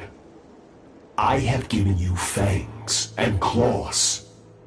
Now, you must learn to hunt. You wish me to travel the world beyond on my own, Master? Indeed. Make new friends. Embark on your own journey. And piece together a new future from the shattered remnants of your past. We will still have contact through the abyss. But know this. One day, I will take the life you worked so hard to rebuild and reduce it to ashes. just like the fire that haunts your mind.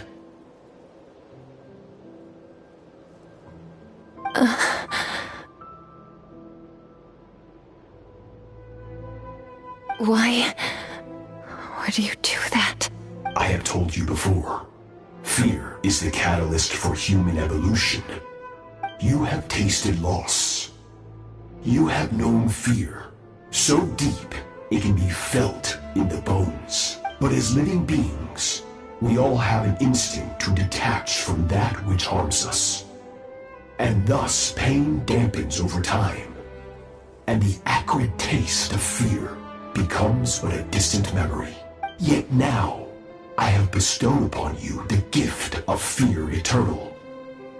It will drown you in the nightmare of your childhood, or it shall drive you to defeat me, whatever the cost.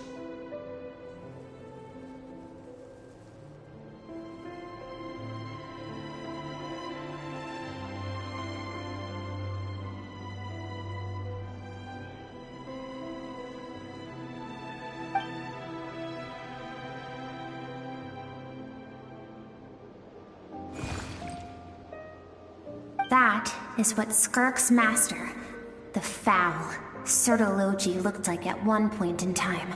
Of course, as a higher being, physical form is a triviality to him. He could appear as a beast, a human, or even a monster that defies description.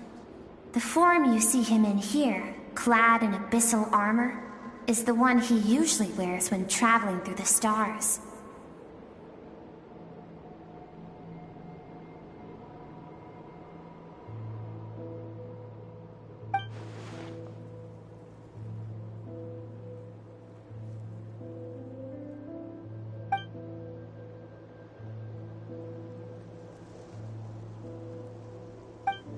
For certain reasons, I need to bridge the power gap between me and my master as quickly as possible.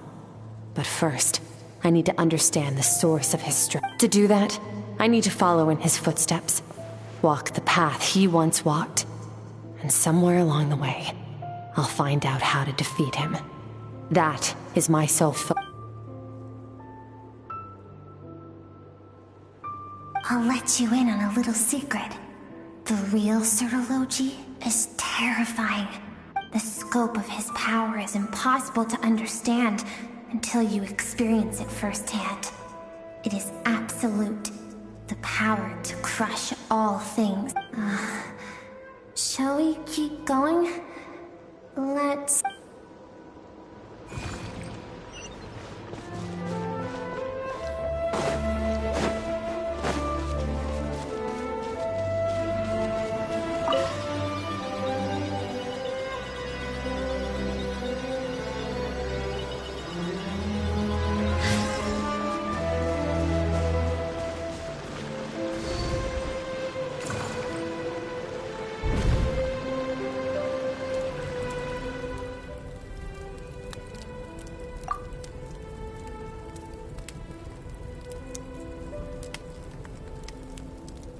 We've made it quite a ways already. This is Skirk, when she first began training under Sertology. I have set your broken wrist. Tomorrow, you're to train twice as hard. No tears this time. Good. Attempting to garner sympathy through tears is a habit of the weak. A pitiful, useless ploy. Can I ask a question, Master? Why did you save me? I keep thinking, maybe it would be better if I had died. I wouldn't be haunted by that fire all the time. I wouldn't have to go on like this. I saved you because I have a plan for you. It has been too long since I fought a battle that demanded my full strength, and I hunger for it. Every so-called genius and prodigy I have faced has crumbled like sand underfoot. Before me, even fate bends the knee. So, I will teach you everything I know. Train you by whatever means necessary. In the hope that one day, you might surprise me. But I don't want to draw my sword against you, Master. What you want matters little. Among the boundless sea of stars, the cries of the weak are but faint murmurs that disappear into the void. You of all people know that well. Yes, Master. From that day forward, all she knew was grueling training, emptiness, and fatigue. After some time, her talent bloomed, and she gained control over her emotions, like her master. How should I put it? It was not that human emotion disappeared from her heart, but that reason came to dictate all she was allowed to feel. I suppose it was at this point that she became the Skirk you know today.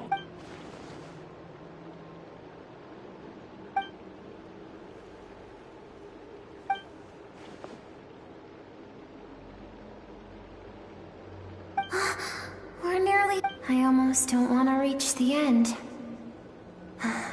Well, shall we? This is the final stretch.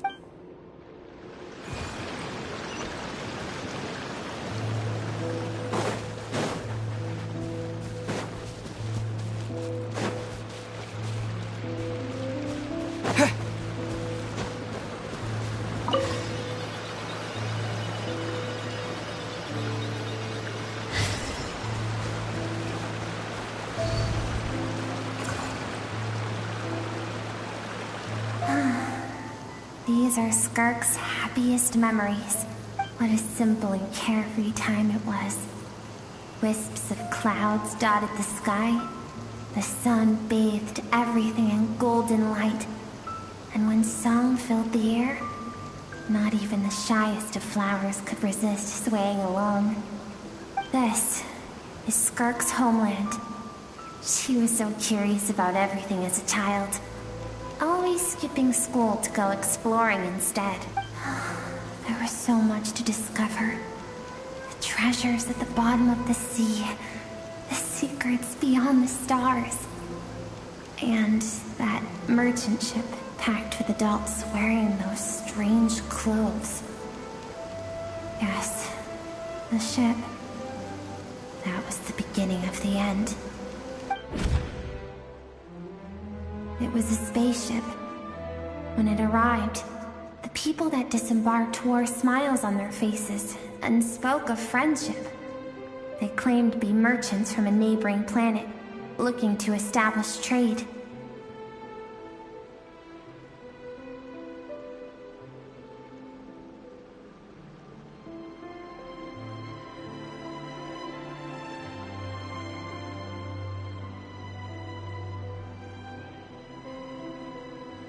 Skirk's parents, her relatives, her neighbors, everyone welcomed the newcomers with open arms and allowed them to explore the planet. To them, the visitors were guests and should be treated with hospitality. No one had any idea of what was to come. Several months later, an army of unknown origin arrived without warning and carried out a ruthless campaign to destroy everything and everyone on the planet.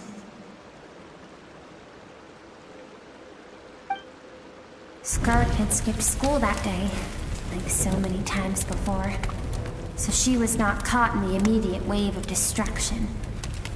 But when she came home that day, only fire and ruin awaited her.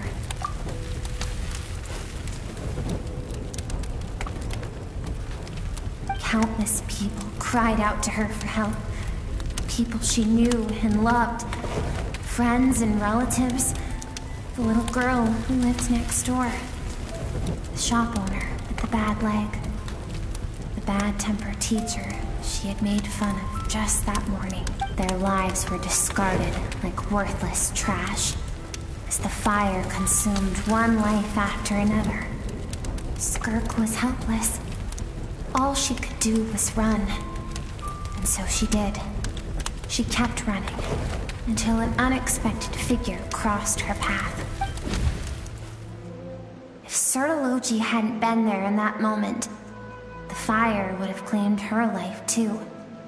And there she would have remained, left to rot in the scorched earth, with no answer as to why any of this was happening. Because she and her people were seen as a threat.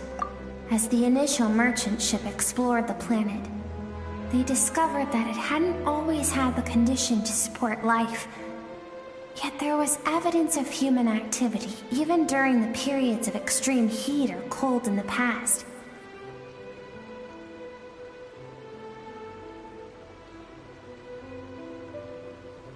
Further research revealed that, over time, the people of this planet had evolved the ability to adapt to any type of environment or energy source.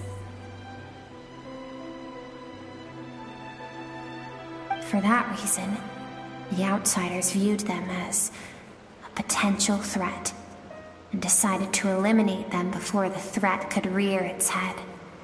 And so, the army was called, and the so-called danger was wiped from the face of the planet. Senseless, isn't it? Deemed a threat because of a gift they didn't even know they had. Perhaps it was their own innocence and kindness that doomed them.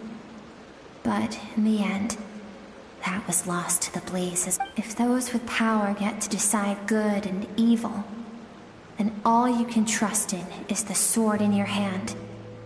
And so, before death could claim her, she ran. She ran and never stopped. No one wants to relive their most painful moments. Well, that brings us to the end of the story. This is as far as we can go. Skirk is waiting over there. For both of us. Let's go to her. It's time to fulfill my purpose. And my greatest wish over all these years.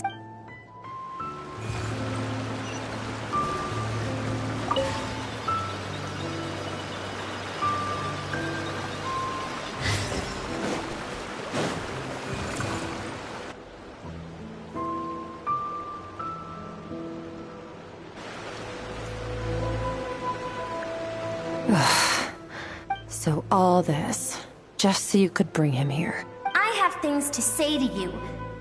Well, to me. I want someone to witness our reconciliation, even if it takes an argument to get there. And he is the best choice in this moment. Her suppressed emotional self. The version of herself she keeps locked in the recesses of her mind. Stifled by reason. All those rejected impulses. Those discarded aspects of your past selves. They are a part of me now. I am who you used to be. Someone you have refused to face for too long. So, I came to face you instead. You're wrong. I've faced you all along. And that's exactly why I keep you locked. Your existence makes me weak. Moments of joy and longing are when we are most vulnerable. Don't forget, it was a penchant for goodness over reason that doomed our homeland in the first place. The vastness of the universe renders everything insignificant. Our feelings most of all. Even so, learning from the mistakes of the past doesn't have to mean erasing everything. Strip yourself of your so-called weaknesses. Emotions like kindness and empathy. And what makes you any different from the ruthless soldiers who slaughtered our people? The difference is that I'm doing what is right, what is necessary. I allow you to exist, but with limited freedom. That is the greatest kindness I can offer. I have shouldered everything you couldn't carry. I rose above the numbness and emptiness, and it was cold, unfeeling reason that brought me this far. It made me who I am. It made me strong. That is the problem. I want to shoulder those things together. On the grand scale of the entire universe, maybe our feelings are vanishingly small, but why should that mean they don't matter? Emotion gives warmth to the cold expanse of space. It gives meaning to the world around us. Think back to those nights of gazing at the stars, those afternoons of exploring the unknown. Think back and let them grant you peace. A brief respite from the pressure you put on yourself. That isn't what we need. It's exactly what we need. Aren't you about why recovering your strength has taken longer than normal this time? Finally, you get to the important part. That is the only answer I came here to find. Then look around. Look at your inner world. You cast aside your dreams and curiosity. And in doing so, you lost your original motivation. You severed all connection to who you used to be, so you can no longer draw strength from your past. Now, the only things driving you forward are fear and survivor's guilt. But these cannot take you far enough. And so, this river, the source of your strength, grows more polluted by the day. And you think that means I should seek help from a weak little thing like you?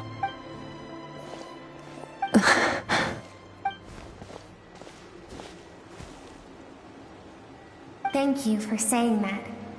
I knew bringing you here would be the right choice. To be honest, I'm not here to argue with you. This isn't about who's right or wrong. And in fact, I agree that in order to make it through the wake of that tragedy, we had to distance ourselves from the pain through reason over emotion. But what is right at one point in time isn't always right forever. I know you will never forget that fire. I know the fact that you were the sole survivor fills you with guilt. And I know that among the voices that haunt you, mine is there too. Because deep down, you know that you didn't turn out to be the person you wanted to be. All those unfulfilled hopes are like knives to the heart. And I don't want you to hurt anymore. So even if you can't accept me, I hope, at least, that you can let go. I keep thinking, maybe it would be better if I had died. I wouldn't be haunted by that fire all the time. I wouldn't have to go on like this. Your dad and I, we're not afraid to stare death in the face, but we need you to survive.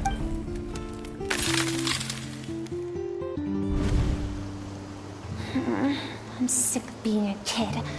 There's so many amazing things out there, and I'm ready to see them all.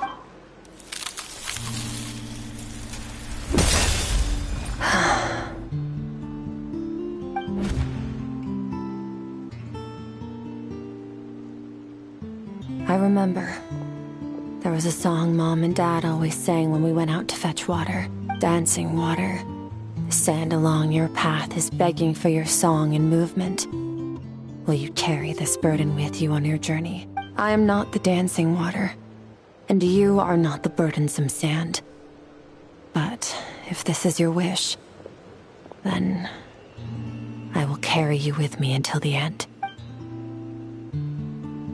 I should be thanking you.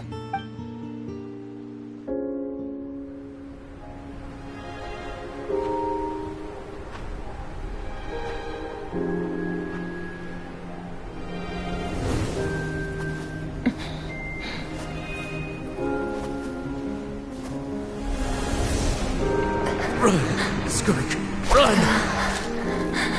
Remember, leave no one alive! Heed my words, Skirk. Let fear take root in your soul. Did you survive? Why was it only you? Skirk, did you become a positive light in this world?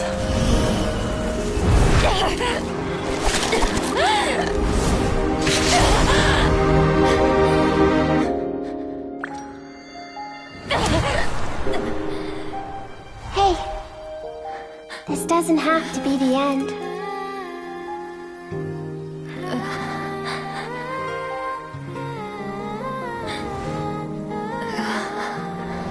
Life is a gift.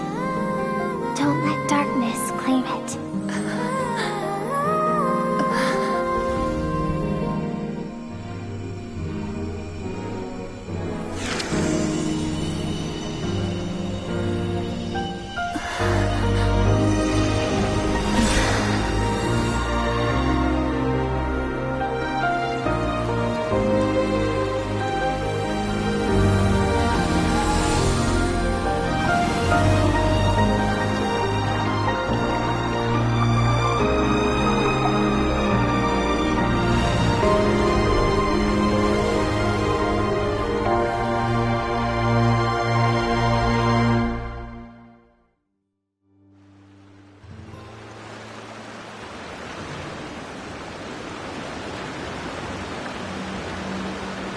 So, you saw my memories then.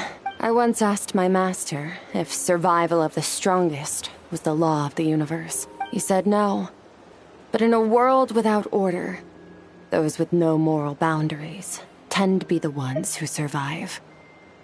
That's why, after hearing his answer, an idea came to mind. An idea that, one day, I would create a new world order. One in which there would never be another tragedy like that fire. One in which power was not the law of the land. But that means I must defeat him. Because my master, Sirologi, is, at the core, a defier of all rules and order.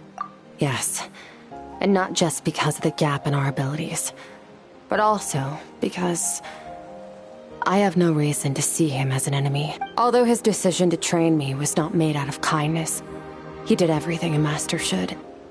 He saved my life, taught me the sword and the principles of strength. And for that, I respect him. I know. And it's not something I want. But Master never goes back on his word. I have to treat everything he says as a promise. He's no longer into that. But he sends me messages through the abyss every now and then. Most of them are simple greetings, or an answer to one of my questions.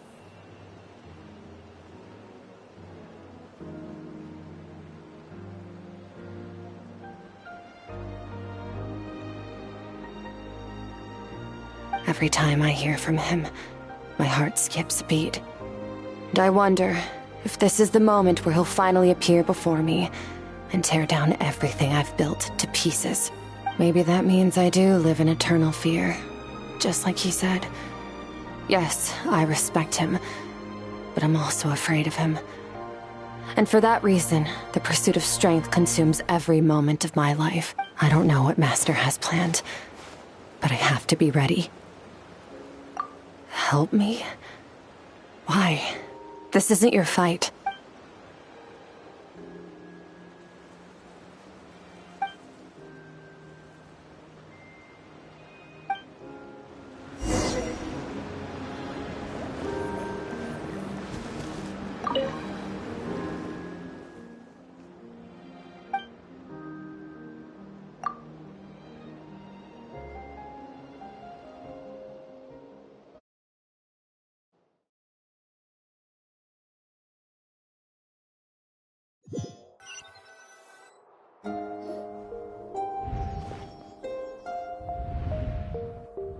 Oh, you're finally awake!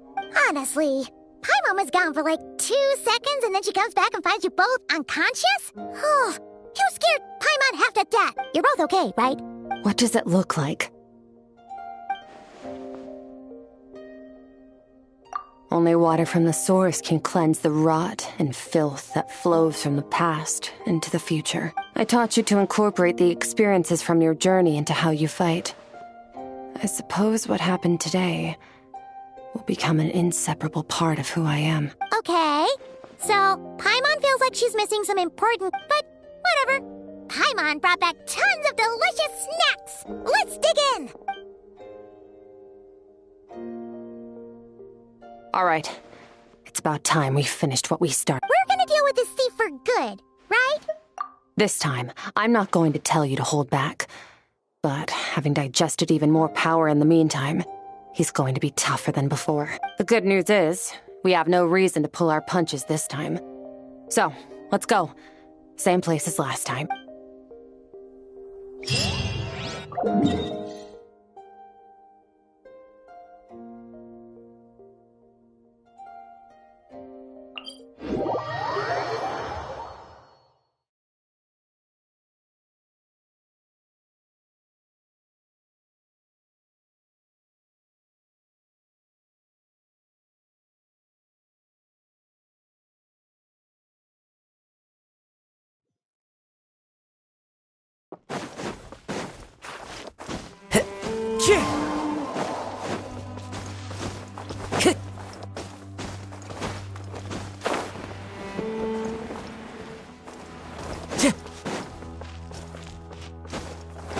Time to go.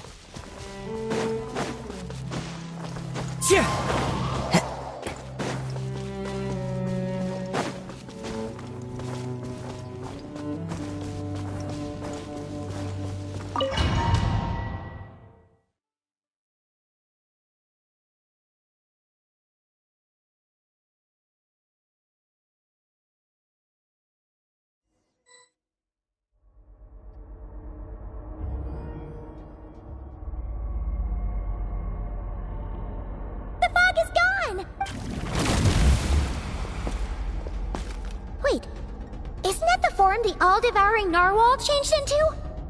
How come he knows that, too? Really? So, you're telling Paimon that giant whale and this guy can both turn into the fowl?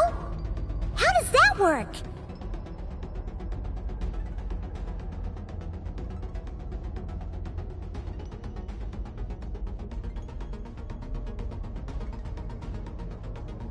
It's a subconscious instinct.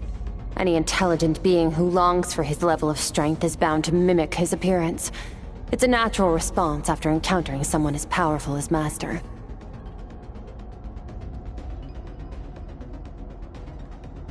To them, he represents ultimate power.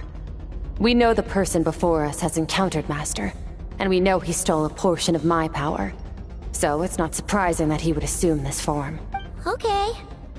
Oh, the closer Paimon looks, the more intimidating it gets. Nervalette isn't here this time, so it's up to us.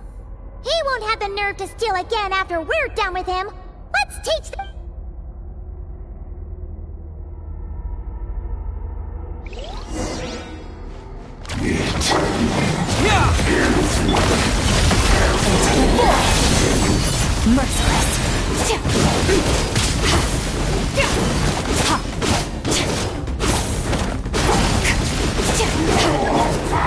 Haven't forgotten your training, I hope.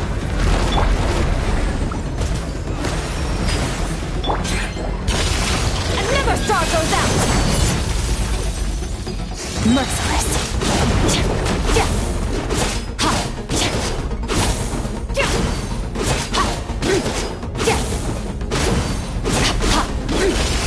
Paradigm shift.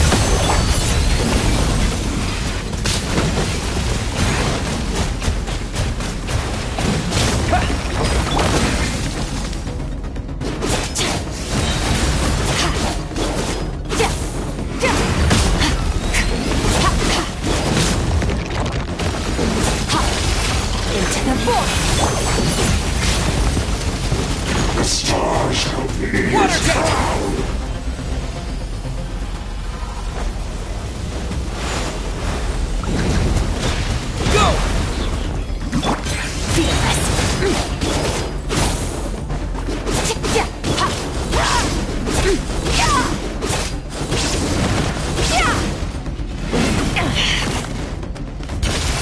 Another star goes out! Beyond this world.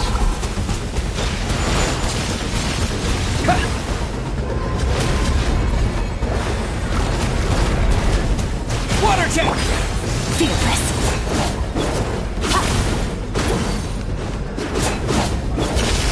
Into the void. Fearless. Once more! Keep going. Paradigm shift.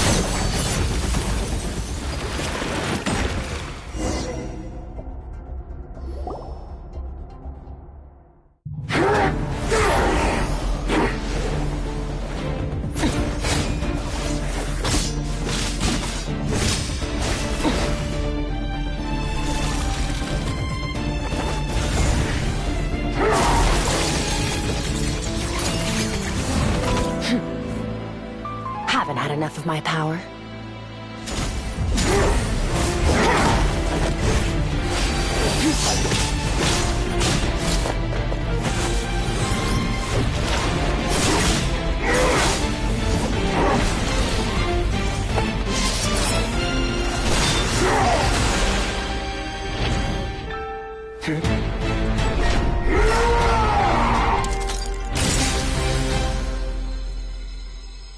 Well then, let's see how much more of this power you can handle.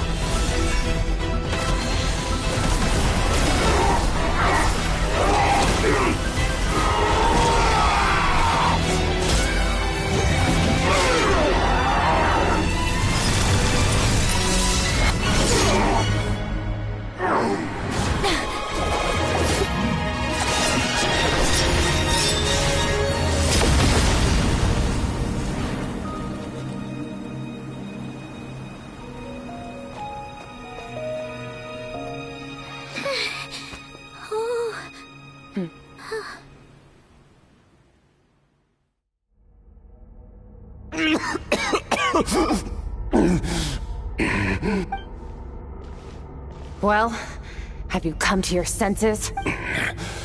You saw that my body was at its limit. So, you deliberately channeled your power into me, knowing that it would destroy my shell from within. Such power, such keen battle instincts. So you must be... Skirk, Sertologi's disciple. How long has it been? How long has he been away from Tevat? Hundreds of years.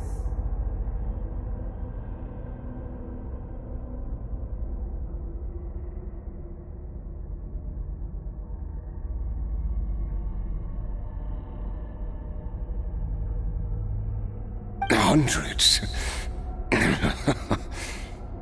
Sorry, it's a lot to take in. I should introduce myself. I am Skofnungar, a friend of your master and one of his followers. This is the first time I've heard your name, Skirk. But hundreds of years ago, I knew you existed. And I knew you would come here. Hundreds of years ago? Sounds like you and Master have quite the history. Care to tell us about it? Of course. Might as well take advantage of a clear head while I can. The story starts a long, long time ago. I was born into a noble family in Conria. As the eldest son, I was set to inherit our title. But I contracted an incurable illness as a child, and everyone gave up on me. I trained the sword harder than anyone else, defeated all of my peers.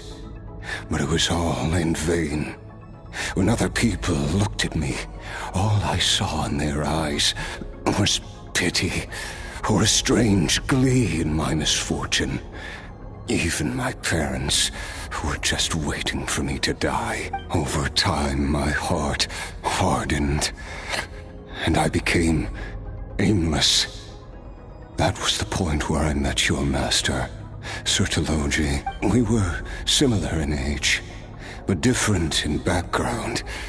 He was born in prison, the son of criminals who had been sentenced to death. He spent his childhood wandering the streets, facing more criticism than the literary works in the Universitas Magistrorum. Yet, he always wore a smile on his face, as if kindness and malice were one and the same, and he could not see the difference.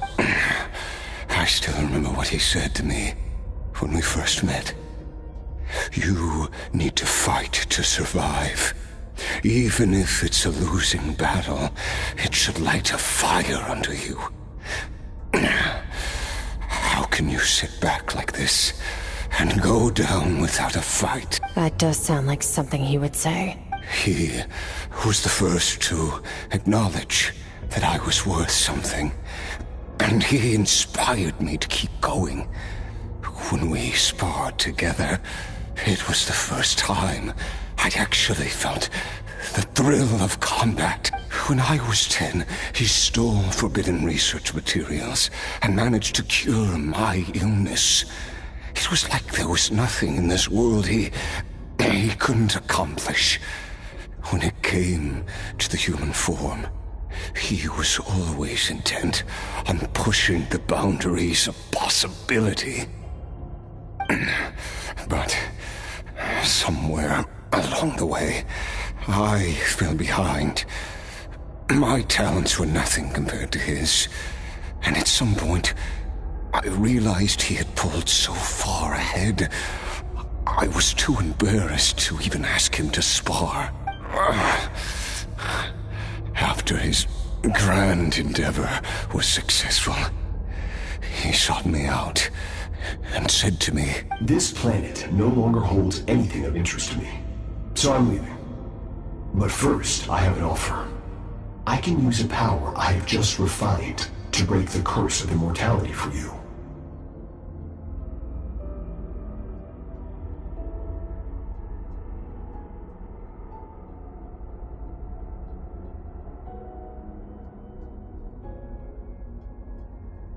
Your death was once what we worked so hard to prevent.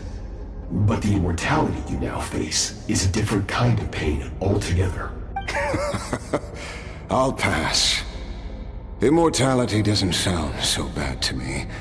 Since I can't die, it means I have an infinite amount of time to get stronger. Maybe I'll finally catch up to you one day. And we can spar like we used to. Are you sure? I cannot say when I will return. Your body, or rather, your soul, might not be able to withstand this curse. All I can do is try. After all, a wise man once told me, people need to fight for their own survival. Wise indeed. Nevertheless, if you grow weary of the pain of immortality, and wish to experience a good sparring match before you wither away, seek out my disciple. Disciple? Never thought I'd hear that word coming from you. Nor I. But Vedifenir said I was destined to find a disciple out there in the universe, and bring her to Tibet.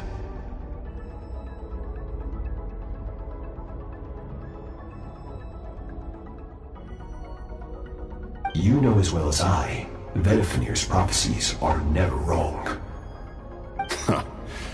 Well, now I'm curious about who this disciple of yours will... All Vedifenir said was that one day, the stars shall bow in her honor. Sounds pretty impressive. Of course.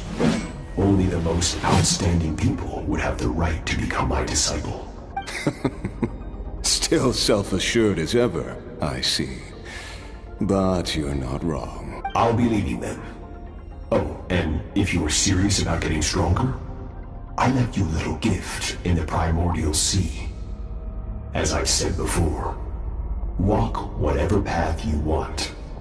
Freedom means even the wicked get to make their own choices. Waiting for me in the primordial sea was the all-devouring narwhal, already beaten into submission by Sertologi.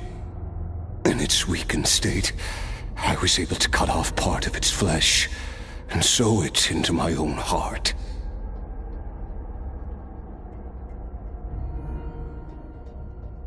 Your heart? That sounds like torture! How did you even survive that? Because, of course, I bear the curse of immortality.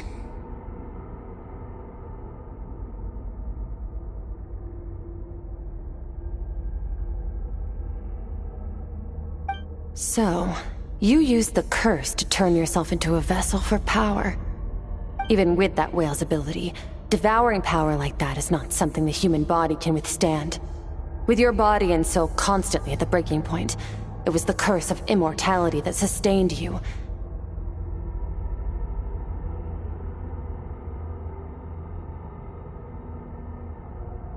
But that is not the path to strength. You have to pour your heart into it, work for it, dream of it. Instead, you stole something that didn't belong to you, and it backfired. You're right. I should have known better, but I had already pushed myself to my limits, and he was still miles ahead of me. So I had to take a leap of faith. I miss your master. I miss the days when we were all together, troublemakers without a home. I don't regret the choice I made. But if you'll allow it, I do want to apologize. To both of you. After the beating we just gave you, I think we can call it even. You're an interesting one as well. Sertologi's disciple. That's a lot to live up to. It can't have been an easy experience. I know what he's like. He rules with an iron fist, using despair and fear to force you to catch up to him, all the while standing ever out of reach. We're like mountain climbers in the dark, never knowing how much higher we have to climb, or when we will see the sun again. True. But I made up my mind long ago. No matter how dark it gets, I will not give in to despair. I will overcome it. Besides, after hearing your story, I suspect what Master really wants is not a battle that demands his full strength, but rather a defeat without regrets. Oh? Since you're his friend, you must have some things in common. The first time we came here, when you stabbed me through the fog and stole my power, I felt no emotion coming from that spike. But when you had to devote all your strength fighting me just now, I could feel joy and passion emanating from your blade. It was the joy of a researcher discovering the truth of the world, the joy of an artist uncovering a temple of wonders.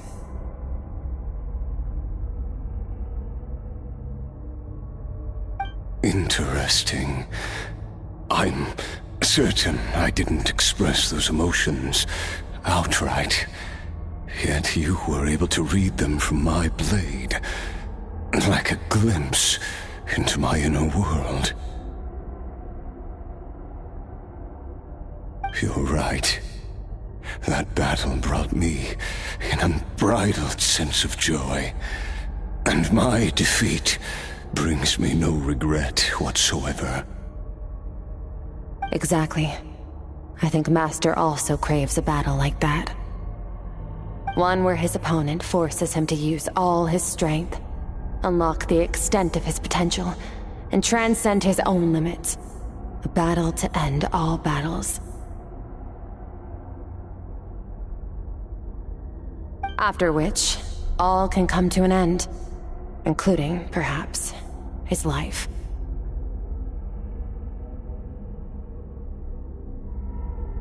For that very reason, good and evil are meaningless to him.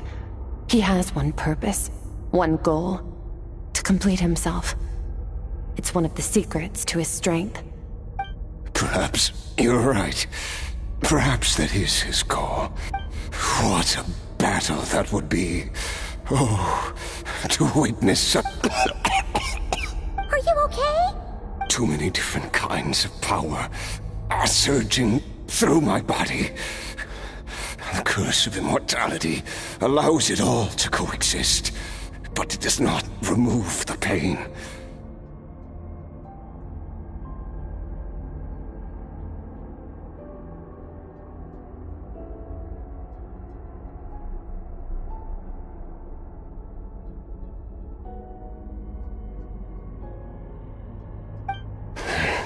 I won't be able to hold on to my sanity for much longer.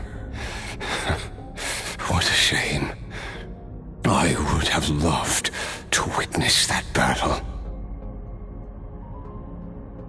Sertologi once offered to free me from this curse. Now, I must ask that of you, Skirk. Can you release me from the pain? I can, but not through death, if that's what you were hoping for.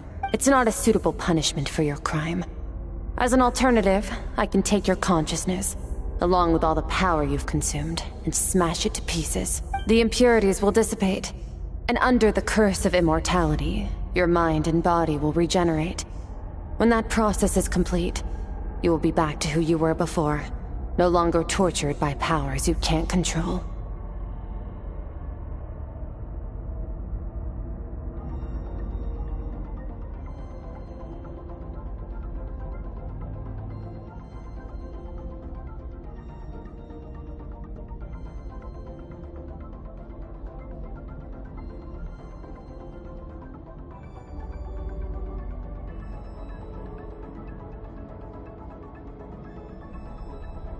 But it will be a time-consuming and painful process. The decision is yours to make. I accept. And who knows? Perhaps I'll wake up in time to witness your great battle with Surtologi. I have faith that you'll be able to stand against him one day. Though I know it'll be a long and arduous route if we are climbers in the dark. It appears the dawn has finally broken for me. But your ascent continued. At least, it looks like you are not alone on your journey. I will reach the top of this mountain, no matter what it takes. And you, Skofnunger, will be my witness at the end of all things. It's finally over. Let's get out of here.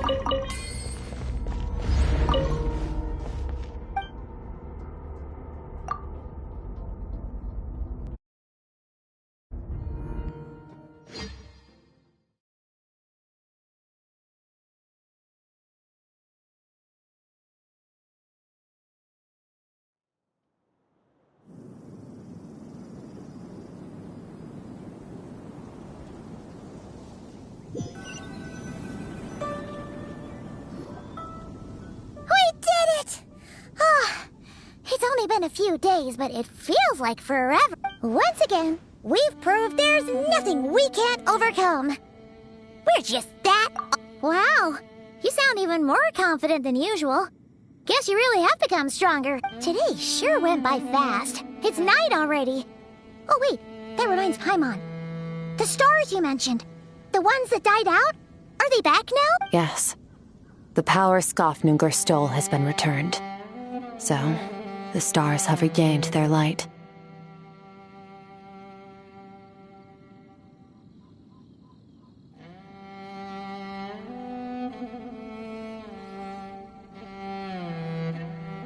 Great! Huh, it's crazy that you even noticed their light was gone. There are so many stars in the sky. If a few disappeared, Paimon definitely wouldn't be able to tell. I suppose it's because... I have gazed upon this sky for centuries. The false stars, hanging in the meticulously planned sky, glittering with rotten light. It's not real. And yet, it is for that very reason that I can look upon it and enjoy the momentary peace it brings. Even the most beautiful of bubbles has to burst. We will return to the real universe one day, whether of our own volition or not. Time marches ever forward. Even the innocent and naive will taste life's bitterness. Yet through hardship, we grow until we learn to seize the sands of time for ourselves and uncover our true strength. Though we gaze upon a false sky, its vastness and majesty is palpable. One can only wonder, what is it going to take for kindness to reign supreme in the vast expanse of the universe? Ugh. This is all going over Paimon's head. But if she knows one thing, it's that ever since we met, he has filled Paimon's days with happiness. No matter how tough things get, he always finds a way to make it better. If it's too big a job for one person, then we'll do it with two. And if two's still not enough, then three. We've met so many amazing friends and accomplished so many amazing things. As long as we don't give up, we can make any wish come true. I suppose when it comes to you, anything is possible. Well, I should be going. Now that my power is no longer isolated from my emotions, I need more practice to get used to it. I suppose fate will decide. Maybe we'll bump into each other on the street. Or maybe we'll reunite on a different planet entirely. Regardless, reunions and partings are but passing moments. More than anything, I hope that, at the end of this journey, wherever it takes us, we stand in a world reborn. One without war, pain, or forced partings. One where new life can bloom, even where there was once nothing but scorched earth. For this, we must all work to become stronger. Goodbye, traveler. Remember your training. Make sure to put it to use. Bye!